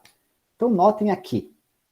Aqui nós temos eletroencefalograma central no primeiro traçado, eletroencefalograma occipital no segundo traçado, eletrooculograma esquerdo e direito e eletromiograma de queixo. Então, ó, o que dá para observar aqui, em comparação com o que eu vou mostrar depois, é uma análise comparativa para quem nunca viu eletroencefalograma, notem como a gente tem ondas lentas, né? Tem mais ou menos aqui 1, 2, 3, 4, 5, 6 ondas, em um período de 5 segundos, então uma frequência de 1,2. Vejam os olhos aqui. O que será que são esses movimentos de olhos que a gente vê nesse e nesse traçado? Será que a pessoa está movimentando os olhos? Será que ela está piscando? Será que ela está com um nistagmo? Será que ela não tem nada? Ela não tem nada. Por quê? Pensem o seguinte, um eletrodo de qualquer registro elétrico, ele não capta apenas o local onde está colocando ele. Primeiro, todo tipo de registro elétrico ele é muito ruim, porque entre a atividade elétrica primária, de um disparo de potencial de ação de um neurônio, até o que capta isso, o eletrodo, a gente tem tecido subcutâneo, a gente tem líquido extracelular, nós temos osso, a gente tem membrana, tem líquor, tem pele, tem a gordura da pele, que vocês estão vendo que a minha já está brilhando aqui, se eu botasse um eletrodo não pegava nada, porque a gordura é um baita dissipador de sinal elétrico. Então, se eu coloco um eletrodo aqui no canto do meu olho, mas eu tenho uma atividade com uma voltagem muito grande na minha região frontal polar, esse eletrodo esse eletrodo aqui vai captar o que acontece aqui. Então, o que nós estamos vendo aqui nessa época, nos eletrodos oculares, é simplesmente artefato. E quem analisa qualquer registro elétrico, mas na polissonografia, sobretudo, deve ter o discernimento do que é uma atividade primária daquela região e o que é um artefato. Vocês vão notar a diferença disso aqui para isso aqui. Isso aqui é uma época de sono REM. O que a gente nota aqui? Sono REM nós temos atividade elétrica cerebral muito rápida e movimentos de olhos muito evidentes, que são marcados por quê? Primeiro, porque eles não refletem alguma coisa que aconteceu no cérebro. Eles são primários. E segundo, eles estão sempre em oposição de fase. Notem, quando um do olho esquerdo sobe, o olho esquerdo desce. Por quê? Será que é porque quando a gente dorme, nós ficamos estrábicos? Não, obviamente não. Porque a gente dorme, os olhos se movimentam juntos, né? Isso aqui só reflete a engenharia da polissonografia. Quando a gente bota os eletrodos de eletrooculograma, eles são colocados cada um em um canto do olho, um pouquinho acima da linha média, outro um pouquinho abaixo da linha média. De maneira que quando eu rolo meus olhos para cima, esse eletrodo capta contração e esse capta relaxamento. Quando eu rolo meus olhos para a esquerda, esse capta contração e esse capta relaxamento. Então, os olhos se movimentam em concomitância, mas a captação do sinal em oposição de fase. E isso é muito importante para que eu consiga diferenciar o que é um movimento próprio de olho do que é um artefato. Porque os artefatos vão ter sempre, como a gente viu aqui no sono de ondas lentas, vão ter sempre concomitância de fase. Para terminar, sono REM tem características interessantes. A gente vai dividir as características do sono REM em eventos tônicos e eventos fásicos. Eventos tônicos são aqueles que acontecem ao longo de todo o período do sono REM. Basicamente, o que caracteriza o sono REM. Um evento tônico é a atonia muscular. Ao longo de todo o período de REM, o tônus muscular diminui, ou a gente entra em atonia. Com exceção de musculatura de dedos, às vezes, diafragma, musculatura de ossículo de orelha, alguns poucos músculos, a maior parte deles entra em atonia. A gente usa justamente isso para o eletrodo do queixo, para ver a atonia muscular. E a dessincronia também é um evento tônico. Ao longo de todo o período de REM, o meu cérebro está ativo. Outro evento tônico bem curioso do sono REM é a abolição da capacidade termorregulatória. Durante o sono REM, a gente não tem termorregulação. Vocês lembram do ensino médio, da biologia do ensino médio, que nós tínhamos os animais pecilotérmicos? Durante o sono REM, nós viramos pecilotérmicos.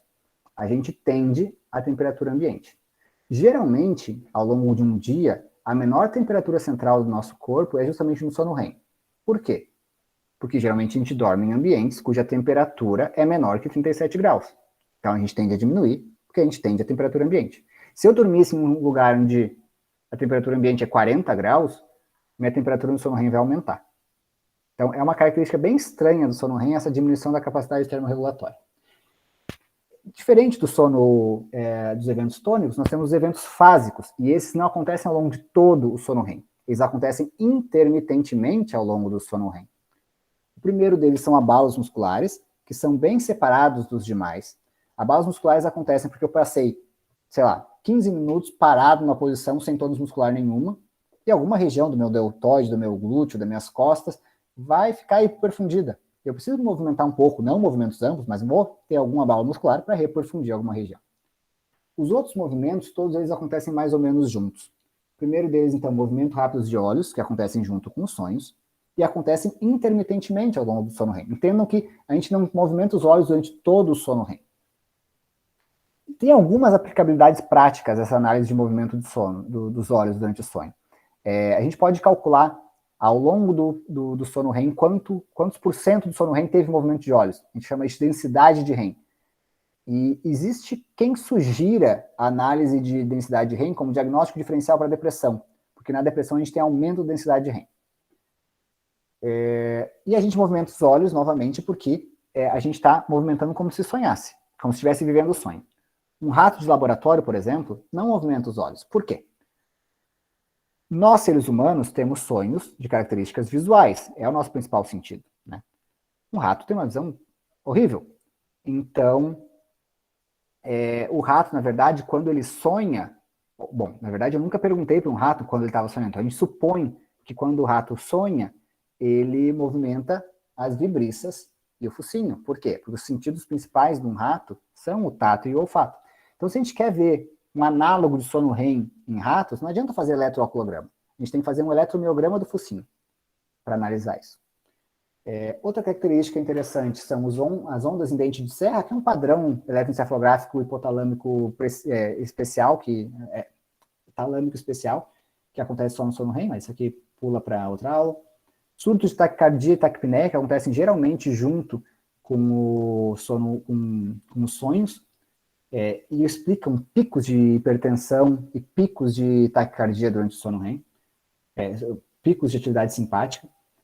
E uma última característica que é interessante aqui são as ereções associadas ao sono REM, para o homem e para a mulher. Ereção peniana e clitoriana que acontecem no sono REM e que não tem nenhuma relação com o conteúdo dos sonhos.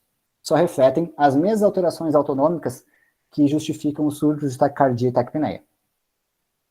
Então, o que acontece são alterações de leito vascular, alterações de fluxo sanguíneo que justificam essas ereções. E por que isso é importante? Porque existe uma importância prática para isso na urologia. Se um homem chega ao seu urologista com queixas de disfunção erétil, existem duas possibilidades de diagnóstico, né, que, simplificando a urologia em dois modos, né? A disfunção erétil de causa orgânica e de causa psicogênica. Uma pessoa que tem uma disfunção erétil de causa orgânica, a psicogênica, ele tem essa disfunção porque ele é incapaz de ter ereção com o seu parceiro ou com a sua parceira por questões psicológicas e comportamentais. Mas ele, quando está dormindo e não tem a menor consciência do que está acontecendo, ele mantém a capacidade de erétil. Mas se durante o sono REM a pessoa não tem ereções, é porque ele tem uma disfunção erétil de causa orgânica. Não é porque ele não consegue ter relação sexual com alguém, mas é porque ele não tem a capacidade orgânica, fisiológica de ter ereções. Então vejam, se um urologista recebe alguém com queixa de disfunção erétil e sugere uma polissonografia com um sensor, um anel peniano, ele vai saber se a causa da disfunção erétil é orgânica ou psicogênica. E vejam como isso é importante, isso determina o tratamento, porque uma disfunção erétil de causa psicogênica é tratada pelo psicólogo ou pelo psiquiatra, enquanto a orgânica é tratada pelo urologista. Isso é um exame muito, muito pouco feito. Bom, eu imagino que vocês nunca tinham ouvido falar disso. Ele é mais comum em outros lugares, fora do Brasil, aqui não é feito. Então vejam quantas pessoas estão tendo tratamentos inadequados por conta disso. Né? E veja uma outra coisa interessante para fechar nossa conversa aqui. Não existe especialidade médica que não tenha relação com a medicina do sono. Eu acabei de dar um exemplo aqui da urologia, eu falei para vocês da ginecologia, eu falei para vocês da ortopedia e por aí vai. Então, para finalizar, a minha grande mensagem aqui, né, para terminar a nossa conversa, é que vocês podem seguir a área da medicina do sono, eu ficaria felicíssimo se vocês seguissem isso, medicina e biologia do sono. Mas se vocês não quiserem seguir isso, mesmo assim, se preparem para no consultório de vocês, na prática clínica de vocês, na prática de pesquisa de vocês, se depararem com sono a todo momento. E eu gostaria muito que vocês tivessem, então, o conhecimento, se empoderassem desse conhecimento para passar um bom cuidado aos pacientes, ou para conduzir boas pesquisas, e por aí vai. Isso aí, gente. Passei um pouquinho do horário, mas ainda dá para responder umas perguntas, eu acho. O que tu acha, Ricardo? Perfeito, professor. Primeiramente, muito obrigado pela aula. Ela foi muito boa. A gente tem ali pelo menos 10 dúvidas a serem respondidas e a gente teve a manutenção de 70 pessoas pela 1 hora ali, então foi ótimo. A gente tem as perguntas lá do começo. Eu posso ir passando aos pouquinhos para ti, professor. Primeiramente, a gente tem, então, informações sobre a síndrome das pernas inquietas em bebês, e ela comentou que que ela leu que teria uma relação com o distúrbio do sono. Então, se pudesse falar um pouquinho sobre... A síndrome das pernas inquietas, existem dois distúrbios de movimento que se confundem, que é a síndrome das pernas inquietas e movimento periódico de membros. O movimento periódico de membros é uma doença que acontece, que faz com que a pessoa movimente, que não são movimentos abruptos ou grandes, são pequenos movimentos nas pernas, que são mais ou menos rítmicos, acontecem em salvas de 5 ou mais, que podem acontecer nos membros superiores também, mas geralmente são das pernas. Então isso é movimento periódico dos membros. Síndrome das pernas inquietas é muito difícil de dizer que acontece em bebês, porque ela depende de relato. A síndrome das pernas inquietas é uma sensação desagradável, muito difícil de descrever, não se descreve, às vezes coceira, parestesia, formigamento, não tem uma boa palavra para isso, mas é uma sensação desagradável que acontece próximo ao horário de dormir e que posterga ou impede o sono. Então, na verdade, não é bem um distúrbio do sono, é um distúrbio do adormecer. Então, bebês não têm síndrome das pernas inquietas porque a gente é incapaz de fazer com que um bebê relate a síndrome. O que o bebê pode ter é o movimento periódico de pernas. Mas eu achei curiosa a pergunta porque não é muito comum, tá? A síndrome das pernas, o movimento periódico de pernas, mas também a síndrome das pernas inquietas são geralmente comuns em condições que têm diminuição de ferro. Então, na anemia, na doença renal e na gestação. Na gestação, não por uma anemia absoluta, mas por uma hemodiluição. Tanto que muitas vezes o tratamento é suplementação com ferro. Isso bebês. Crianças podem ter uma doença que foi descrita ano passado, mas está chegando com muita força, que é a síndrome do sono inquieto. Que aí a criança não movimenta só os membros, mas ela rola na cama. Então quem já viu aquela criança que rola na cama, que acorda de ponta cabeça, que senta, levanta 300 vezes, pode ser esse caso. Em todos os casos, o tratamento com ferro parece ser bacana, mas nunca tem um bom tratamento, tá? Então, resumindo, bebês, assim, sendo bem preciso, bebê não pode ter síndrome das pernas inquietas porque é incapaz de relatar sintoma. Criança pode ter, ainda assim não é comum. Pode acontecer. É mais comum quando tem deficiência de ferro. Entendido. Mas é uma pergunta interessante. Eu vou dar uma olhada sobre isso em crianças. A Tereza perguntou, ela ainda tá aqui, então é interessante. Se quiser comentar também alguma coisa, Tereza, fica à vontade. Uma coisa que eu acabei não falando, mas é legal de comentar. Professores, se vocês quiserem comentar alguma coisa com o Gabriel, eu não sei, provavelmente tiveram um dia carregado, né? Não sei se querem falar com ele depois ou alguma coisa, mas fiquem à vontade para também ligar o microfone, dar um oi, alguma coisa assim. Que a gente tem dentro da Laneuro muitos professores, né? Então, de bioquímica, aquela hora, com certeza muitos se sentiram ofendidos, porque eu diria que 90% do departamento veio da bioquímica. Mas... Deixa eu me defender, então, tá? Eu tô sendo empático com os alunos, eu não odeio a bioquímica, também não vou dizer que gosto, tá? Mas eu não odeio, é que geralmente os alunos têm dificuldade. Eu falo porque eu fui do departamento de fisiologia, onde estava a bioquímica, na Santa Casa aqui de São Paulo, e os alunos reprovavam na bioquímica. Sim, sem problemas. E eu vou comentar algumas coisas que provavelmente já foram respondidas, se quiser dar um pouquinho mais de esse viés de resposta. Aí perguntaram também como a apneia do sono afeta o sono REM. Então, baita pergunta, e é o contrário, é como o REM afeta ou causa a apneia do sono. Então, vejam só, a apneia do sono, ela acontece pelo seguinte, quando a gente está dormindo, e geralmente ela acontece quando a gente dorme de barriga para cima, existe alguma coisa que faz com que nós tenhamos uma obstrução nas vias aéreas superiores, na maior parte dos casos de apneia, sobretudo na apneia obstrutiva do sono. E por que isso acontece? Essa hipotonia, que eu falei para vocês que acontece, que é clássica do sono REM, ela também vai incidir sobre a musculatura de orofaringe. Então, isso vai fazer com que a chance de colabamento dessa musculatura seja maior, da orofaringe, né? Porque eu tenho essa condição de hipotonia. Mas veja só, nem todo mundo tem hipotonia no REM, mas nem todo mundo tem apneia. O que faz com que algumas pessoas tenham e outras não tenham? A gente tem que associar ao evento fisiológico de atonia muscular um evento mecânico, que geralmente é o peso causado pelo tecido gorduroso no pescoço. Simplesmente o fato da pessoa estar em sobrepeso faz com que, quando eu me deito, a diminuição do tônus muscular dessa região, associada ao peso do tecido adiposo, faz com que eu aumente a chance de colabar. Então é por isso que o sono REM, que as apneias obstrutivas são tão mais comuns no sono REM. Mas a obesidade é a maior causa de apneia, sem a menor dúvida, mas não é a única. Por exemplo, crianças com Down, 60% dos casos de Down têm apneia do sono. Por quê? Uma das características da face mais comuns do Down é a macroglossia, a língua muito grande, né? E isso, associado à hipotonia da orofaringe, faz com que a língua caia para trás quando a criança dorme, e isso já impede qualquer passagem de ar. Em criança normotípica, a amígdala e adenoide grandes são a maior causa de apneia. No idoso, a maior causa é justamente a hipotonia dos músculos de orofaringe, que por si só já colabam quase com o idoso acordado. Então, entendo, a gente tem o sono REM com a hipotonia e a gente adiciona a isso um mecanismo redundante, um mecanismo mecânico, algum fator mecânico que aumenta a chance de colabamento. Entendido. Eu já vou buscar uma questão que também é relacionada à apneia, que seria como tratar ela. A gente já tem um indício aqui, como tu comentou, a gente tem a obesidade como principal fator relacionado à apneia. E quais são os tratamentos que... Eu já ouvi falar de PAP, algumas coisas assim, como que é? Sim.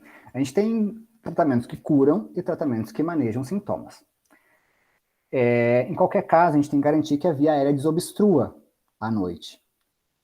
Se a maior causa é a obesidade, o maior tratamento é a perda de peso. Mas a gente sabe que todo tipo de tratamento comportamental é complicado. E, às vezes, o profissional clínico subestima ou acha que é muito fácil perder peso, e não é, porque é uma questão de saúde mental e tal, né? Então, claro que isso tem que fazer parte da prescrição de tratamento, perca peso, mas não dá para contar com isso, né? Infelizmente. A bariátrica, por exemplo, resolve muitos casos de apneia, mas também, né, uma pessoa sem obesidade mórbida não é elegível para bariátrica. Então, o que a gente pode fazer para garantir que essa via aérea não colabe à noite?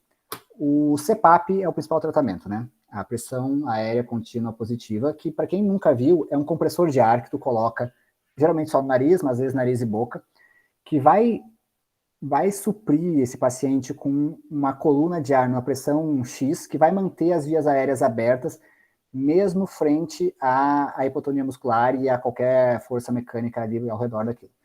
É um tratamento muito desconfortável. E para alguém aderir a esse tratamento, é porque... o Ricardo está mostrando algumas fotos. Para alguém aderir a esse tratamento, é porque sente os efeitos da apneia do sono na sonolência diurna, na capacidade profissional, na qualidade de vida. Então, o cara se sujeita a usar o CPAP porque dá benefício. Mas notem, isso aí tem vários efeitos colaterais, né? Pensa-se na relação conjugal, íntima de um casal com alguém que usa aquele negócio. Aí estão os dois lá e vamos namorar? Vamos, peraí, deixa eu tirar o meu CPAP. Então, hoje é uma preocupação dos psicólogos do sono, a adesão ao CPAP e o efeito disso na relação. Então, é uma coisa, e aqui eu passei para uma coisa que não é muito discutida, né, a parte comportamental do negócio, mas é uma terapia de difícil adesão.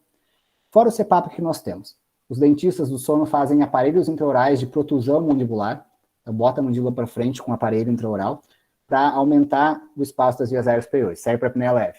Existem cirurgias para apneia, por exemplo, vários tipos de cirurgia de tecido mole da boca e garganta servem para isso. A cirurgia mais complicada, mas que geralmente é feita para quem tem retrognatia, então o queixinho para trás, é o avanço mandibular. É uma cirurgia complicadíssima, mas resolve quando a causa é essa. O tratamento mais inovador é um marca-passo de hipoglosso.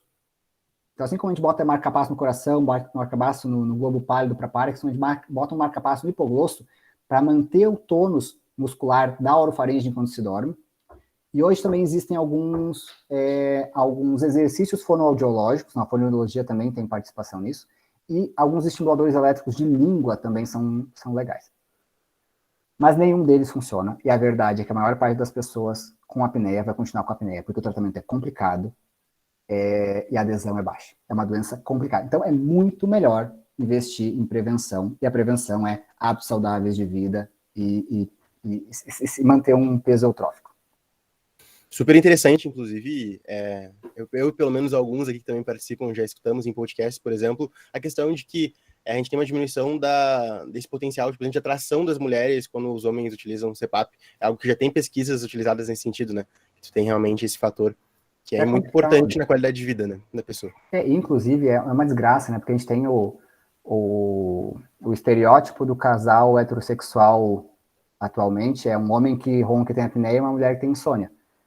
É uma desgraça. Tem que tratar os dois. Geralmente, para a mulher que tem insônia causada pela apneia do marido, a solução é muito simples, é a separação.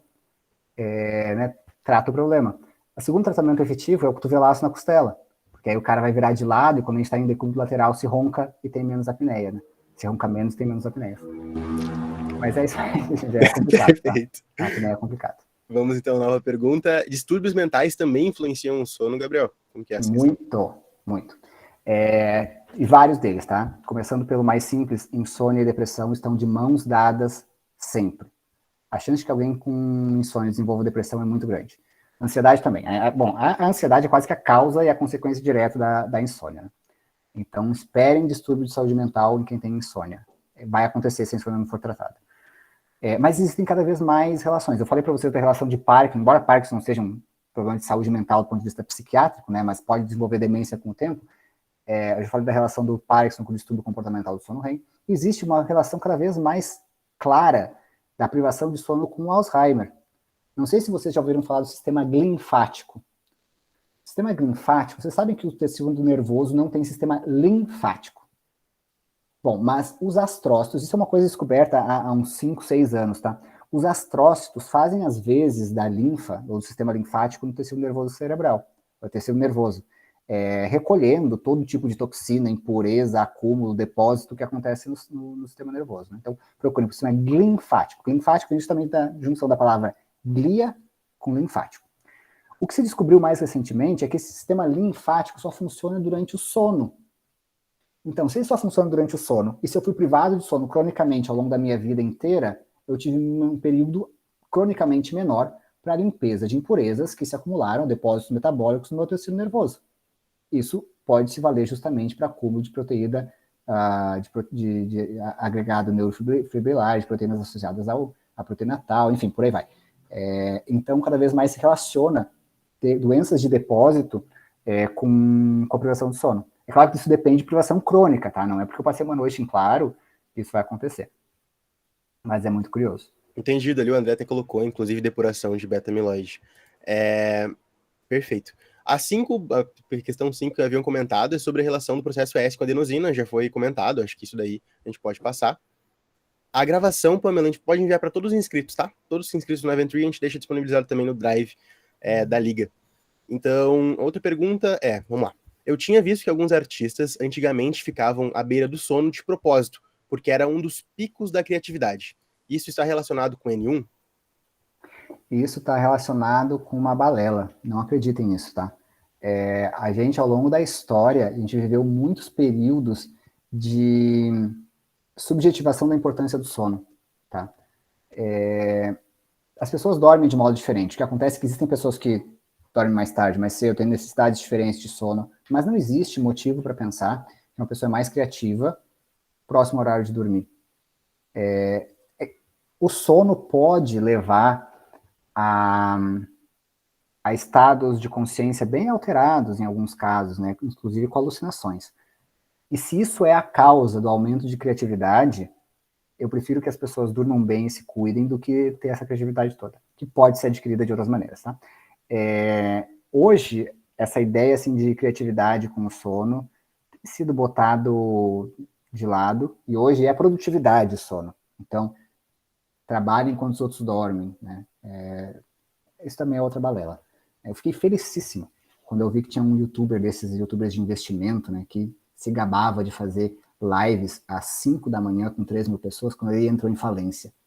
Porque o que aumenta a tua produtividade é garantir que tu respeite teu perfil de sono, que tu consiga adequar as tuas atividades profissionais, laborais, de lazer com o teu perfil de sono. Na prática, a gente sabe que quando nos falta tempo, a gente vai riscar da nossa agenda é o sono, né? Isso é um problema. Então, o importante é não glamorizar a falta de sono. Tá? Eu acho que isso é perigoso. A gente sempre, ao longo de toda a medicina, a gente teve a necessidade de diagnosticar artistas. Então, se você procurar no YouTube, o Van Gogh era depressivo, o Tchaikovsky era bipolar, o sei lá quem era esquizofrênico. E que diferença faz no final das contas? Porque eu não vou esperar que, porque o Tchaikovsky era bipolar, que todo bipolar seja um grande musicista ou qualquer coisa assim. Então, se o Tchaikovsky dormisse melhor, estava mais feliz, então todo mundo durma bem, é melhor. É como se a gente estivesse buscando uma receita de bolo, né? E realmente não funciona. Não, perfeito. Uma questão também bem estudada, né? Que é interessante a gente perguntar, inclusive a questão da Covid, é que perguntaram quanto à qualidade do sono e a imunidade, a relação que a gente Bacana. tem. Sim, a privação de sono diminui a imunidade de várias maneiras, vale para a imunidade inata e vale para a imunidade adquirida, vale para a produção de anticorpos. E sim, tanto sono REM quanto sono ionizante têm algum papel na imunidade. E agora, no contexto de Covid, uma coisa curiosa é o seguinte, existem vários estudos sobre privação de sono e vacinação, mostrando que pessoas privadas de sono, sendo tanto antes da vacinação quanto depois da vacinação, tem uma resposta de geração de anticorpos diminuída. A pessoa produz menos anticorpos privados de sono antes ou depois da vacinação. Então, quando vocês forem se vacinar, imagino que vocês estejam todos vacinados, né? Mas agora a gente vai se vacinar para a Covid todos os anos, né? Durmam bem. A gente já tem estudos, para a Covid a gente não tem, tá? Nós fizemos um estudo do sono, um estudo sobre a apneia do sono e geração de anticorpos contra o Covid. A apneia do sono não altera tanto, a verdade é essa, mas a apneia nunca foi um problema para a imunidade. O problema é a privação de sono mesmo. E aí a gente tem estudos de privação de sono demonstrando que a gente não gera anticorpos em vacinação para sarampo, para hepatite A, e para gripe e para H1N1. Então tem uma relação bacana e importante. Perfeito. Também houve essa pergunta sobre o bruxismo e o sono, qual que seria essa relação que a gente teria? O bruxismo é dividido em dois tipos principais, né? Existe o bruxismo da vigília e o bruxismo do sono. O bruxismo é aquela situação em que nós rangemos, apertamos, mordemos ao longo da noite ou simulamos movimentos mastigatórios e tal. Por que o bruxismo é um problema? Ele pode ser um problema ortodôntico, dentário para os dentistas, né, porque aumenta muito a chance de uma fratura por estresse do dente.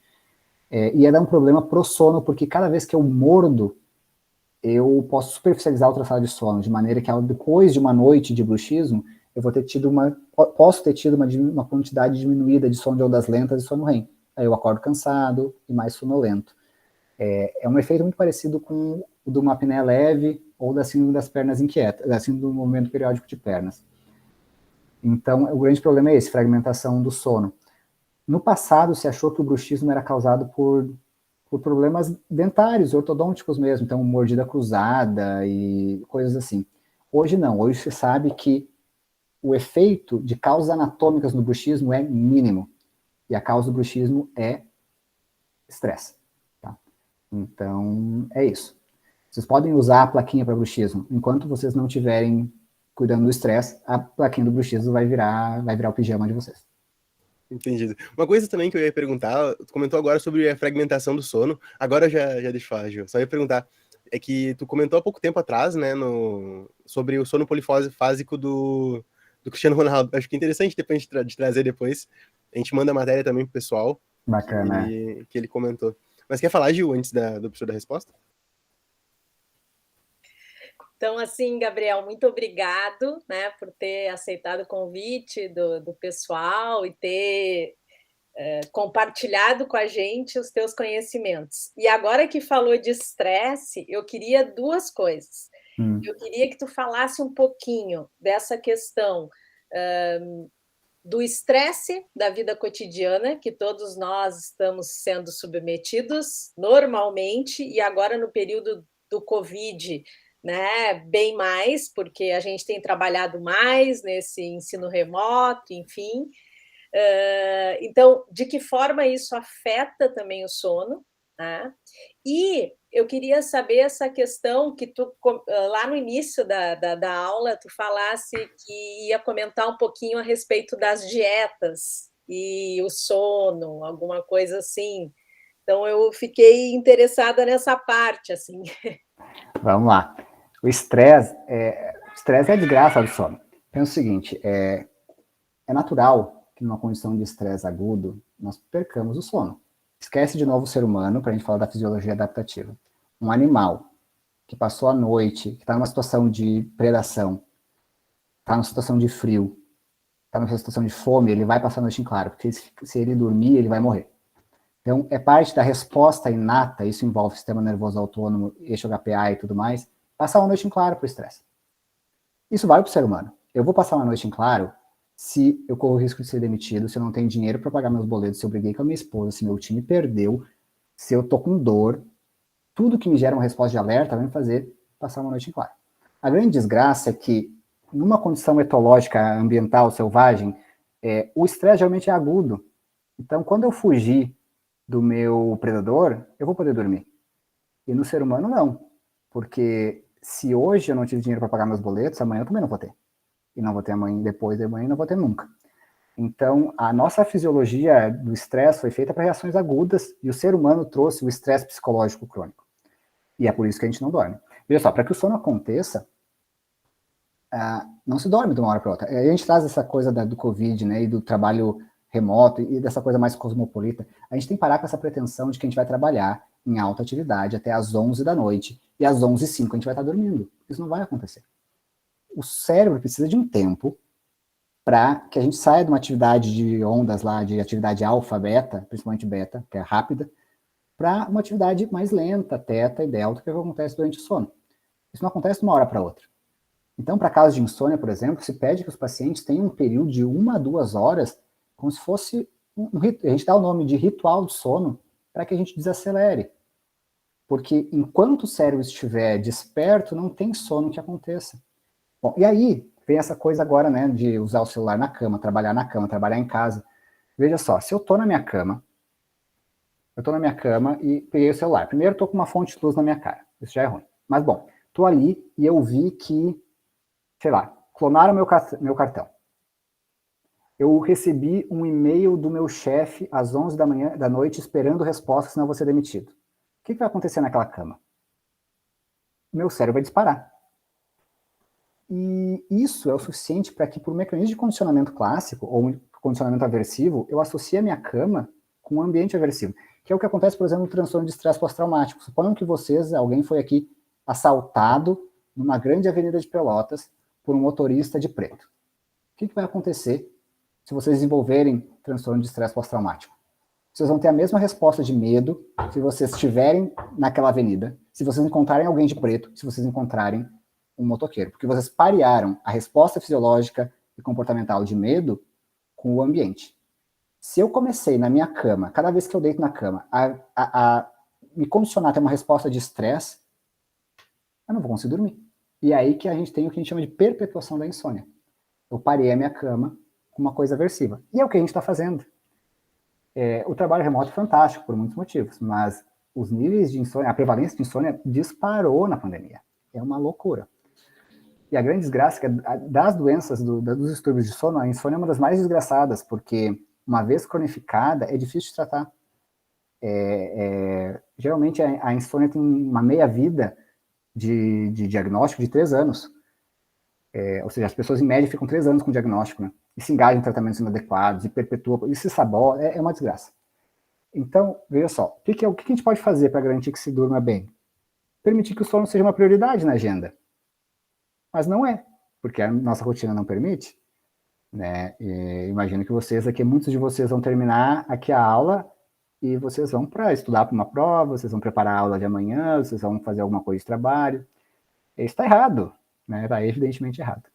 Então, o estresse é uma desgraça, principalmente para a insônia. E sobre a crononutrição, rapidamente, não é um tema que eu domino, tá?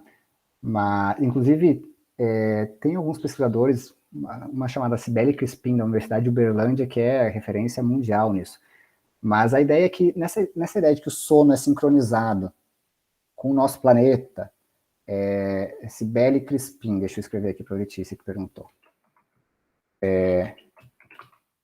Na ideia de que o sono é sincronizado com tudo que nos circunda, qualquer coisa que permita uma rotina regular é bom para o sono. Qualquer coisa que impeça com que eu tenha essa coisa que a gente chama de homeostase preditiva, né? Ter mecanismos homeostáticos que são ditados pelo horário regular das coisas, é bom para o sono, né? Então, isso vale para a crononutrição também, e é um pouco do que eu sei disso.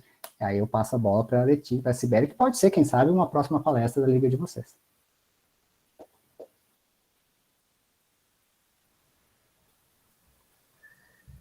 Boa noite, pessoal. Boa noite, pessoal da Laneuro. Boa noite, professor Gabriel. Parabéns pela aula, fascinante. Eu acho que para quem gosta de fisiologia, neurofisiologia, eu acredito que o sono é o assunto de maior expressão, assim, né? Eu acho que é um assunto muito apaixonante, apesar de ser bem difícil.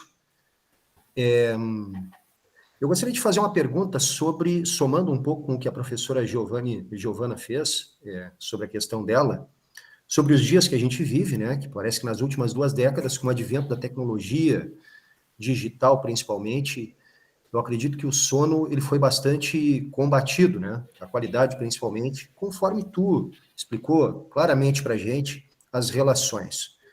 E a gente tem visto alguns estudos que mostram a relação de distúrbios do sono durante a gestação com alguns déficits neurológicos e psiquiátricos na prole, né?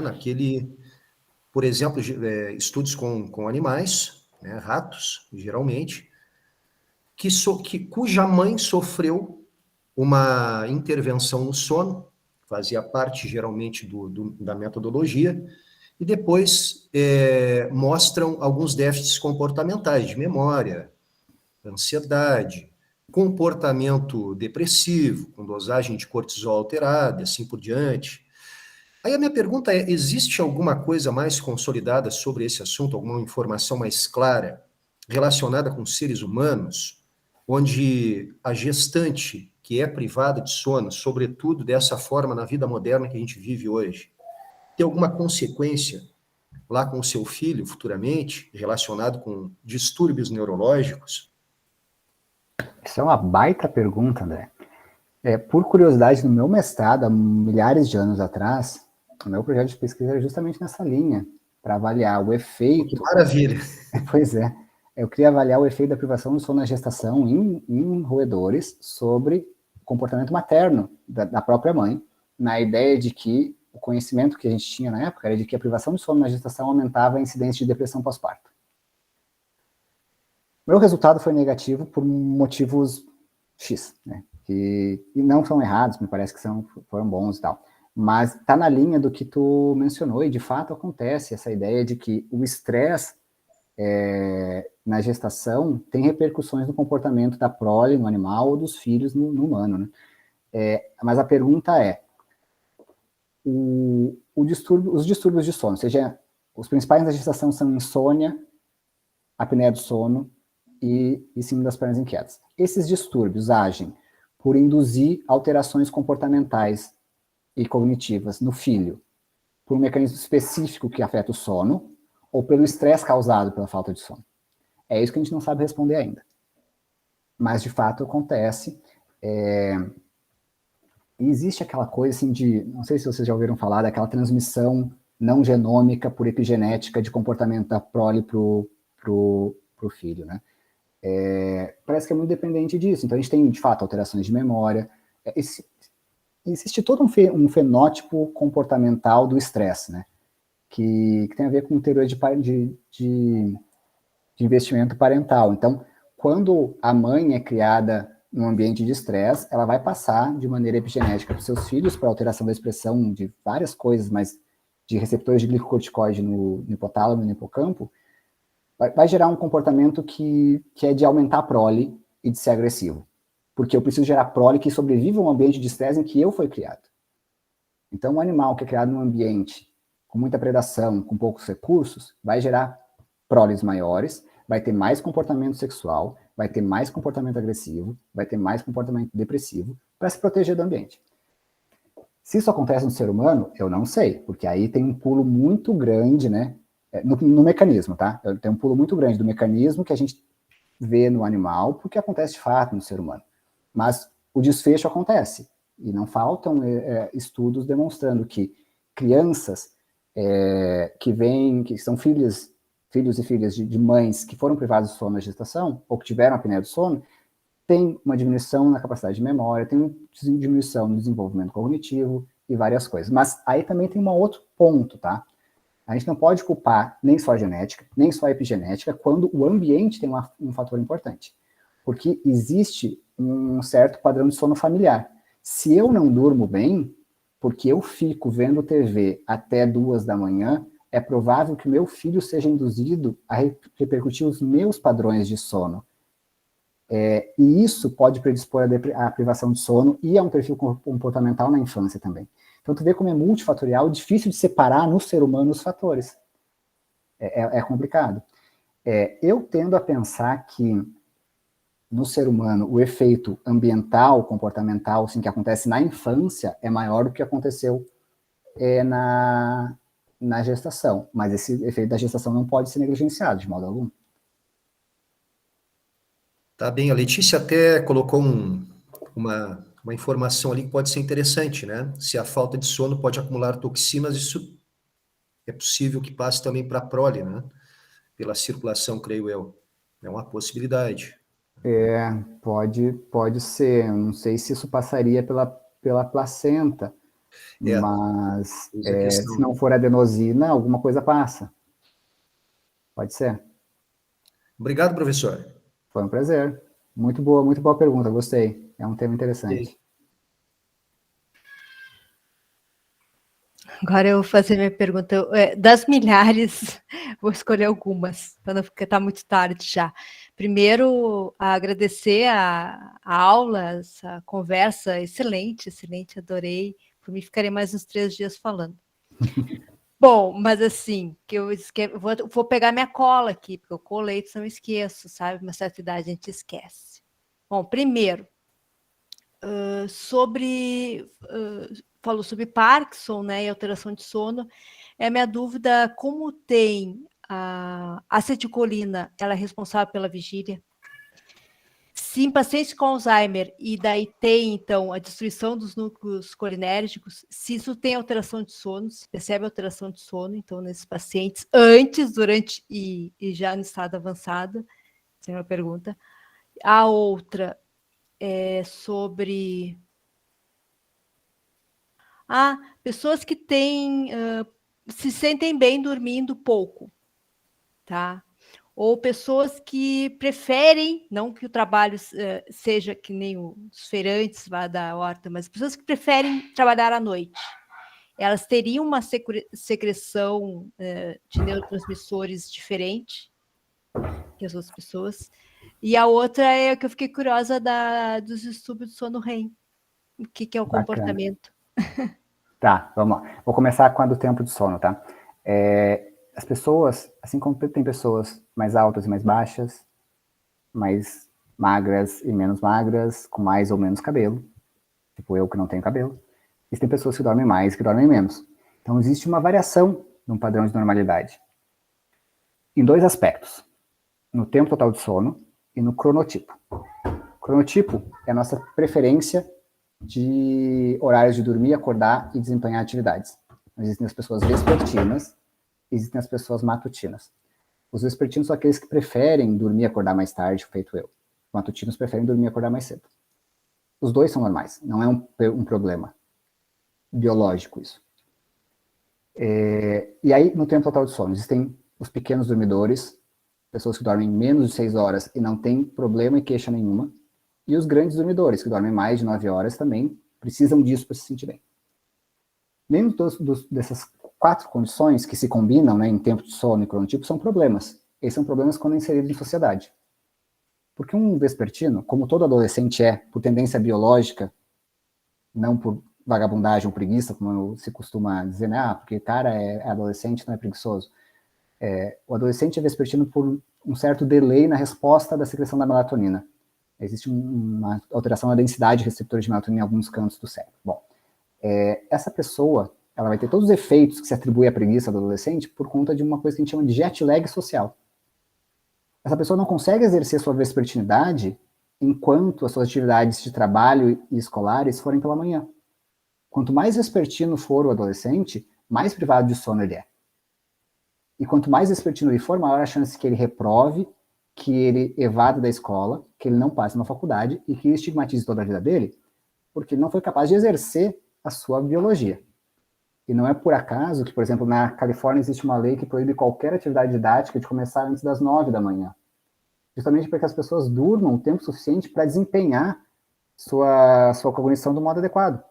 E isso diminui índice de reprovação e aumenta o desempenho acadêmico. É uma coisa fantástica que nunca se pensou em fazer. No Brasil está se começando a pensar isso do ponto de vista legal. Existem propostas de leis para isso. Então tudo é normal. Tudo lhe é permitido, mas nem tudo te convém. Não convém porque a sociedade não permita que tu exerça teu perfil de sono. Com exceção do dormidor longo. O dormidor curto, existem polimorfismos específicos, inclusive alguns dos receptores de adenosina, que fazem com que a pessoa acorde sem queixa nenhuma e é suficiente um sono de 5 horas.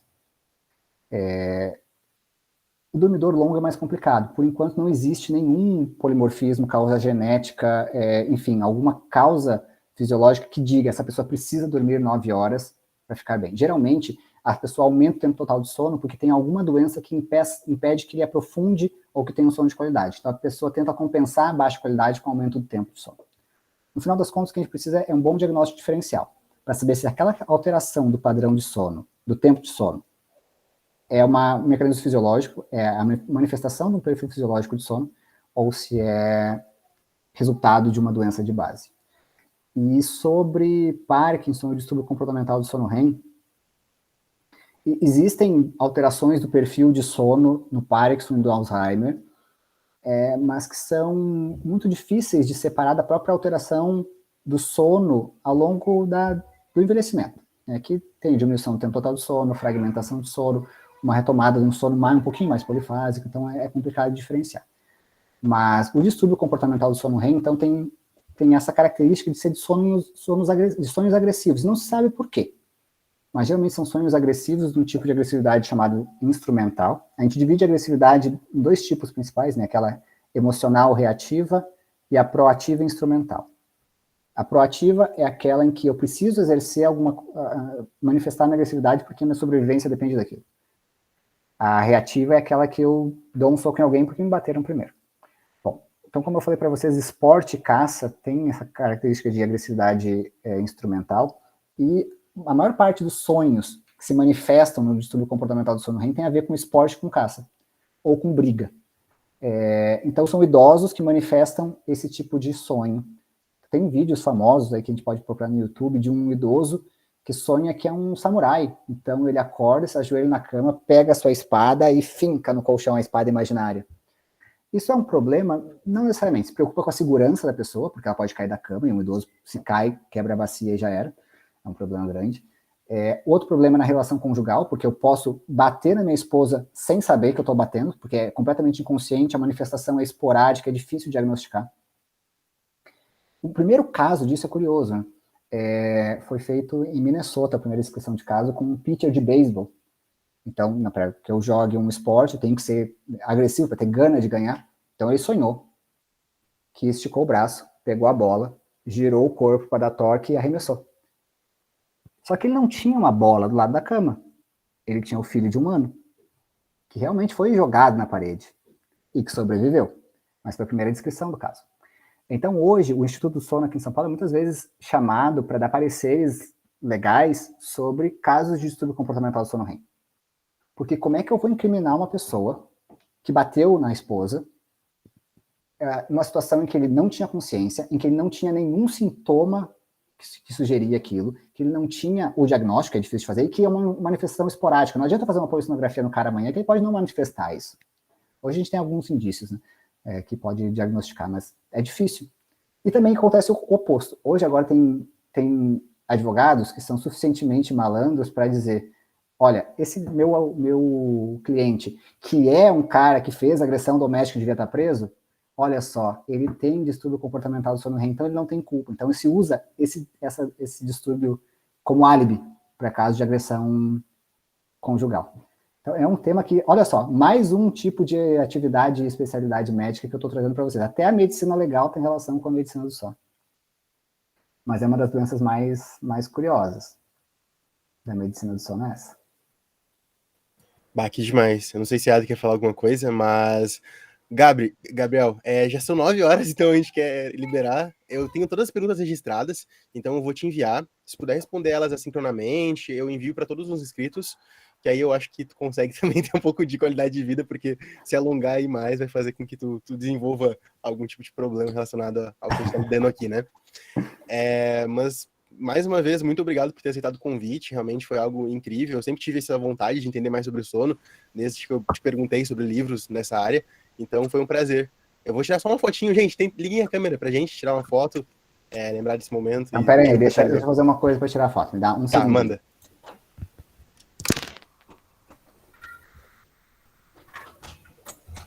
Eu tô toda descabelada. Eu também. O pessoal, eu acho que eu nem vou me arriscar abrir. Não, abre. Isabel, não, abre. não, tô a no gente ama a estado- Isabel. no Vamos lá, estado- Isabel. Vamos dar oi para essa gente toda. Ai, coisa linda! Dá oi para todo mundo. Ai. Lindo, Que lindo, bonitinho. lindo. E aí, gente, vamos ligar mais essa câmera aí, vamos lá. Vamos, tá. Se vocês Karina. ouvirem um barulho na porta, ele tá meio... Júlia. com saudade. Adri, tu consegue tirar o print? Eu vou tirar aqui também, mas aí Peraí, é que mais tem... gente tirar. Eu vou tentar, a gente tira. peraí. Ó, faz um joia para eles aí, ó. Botar em tela Eu coloquei cheia. ali o agradecimento, Gabriel, gostei muito da. Até porque Muito esse obrigado, assunto gente, foi me um interessa prazer. sempre muito, né? Eu trabalhei com melatonina e trabalhei com privação do sono na dor, então. Ah, Peraí, bacana. não consigo botar aqui todo mundo. Ver se vai caber. Ah, beleza. Deu. Mas Peraí. vai ficar Não dei print ainda. 1, 2, Tá. 3 e... Sorriso, gente. Feito. Muito Perfeito, bom, então, gente. gente. Então tá, uma boa noite para vocês, durmam bem. Boa noite. Boa noite, Bom obrigada sono. mais uma Tchau, vez. coisa linda, Descansem. fofura. Uma boa noite pro gurizinho aí também.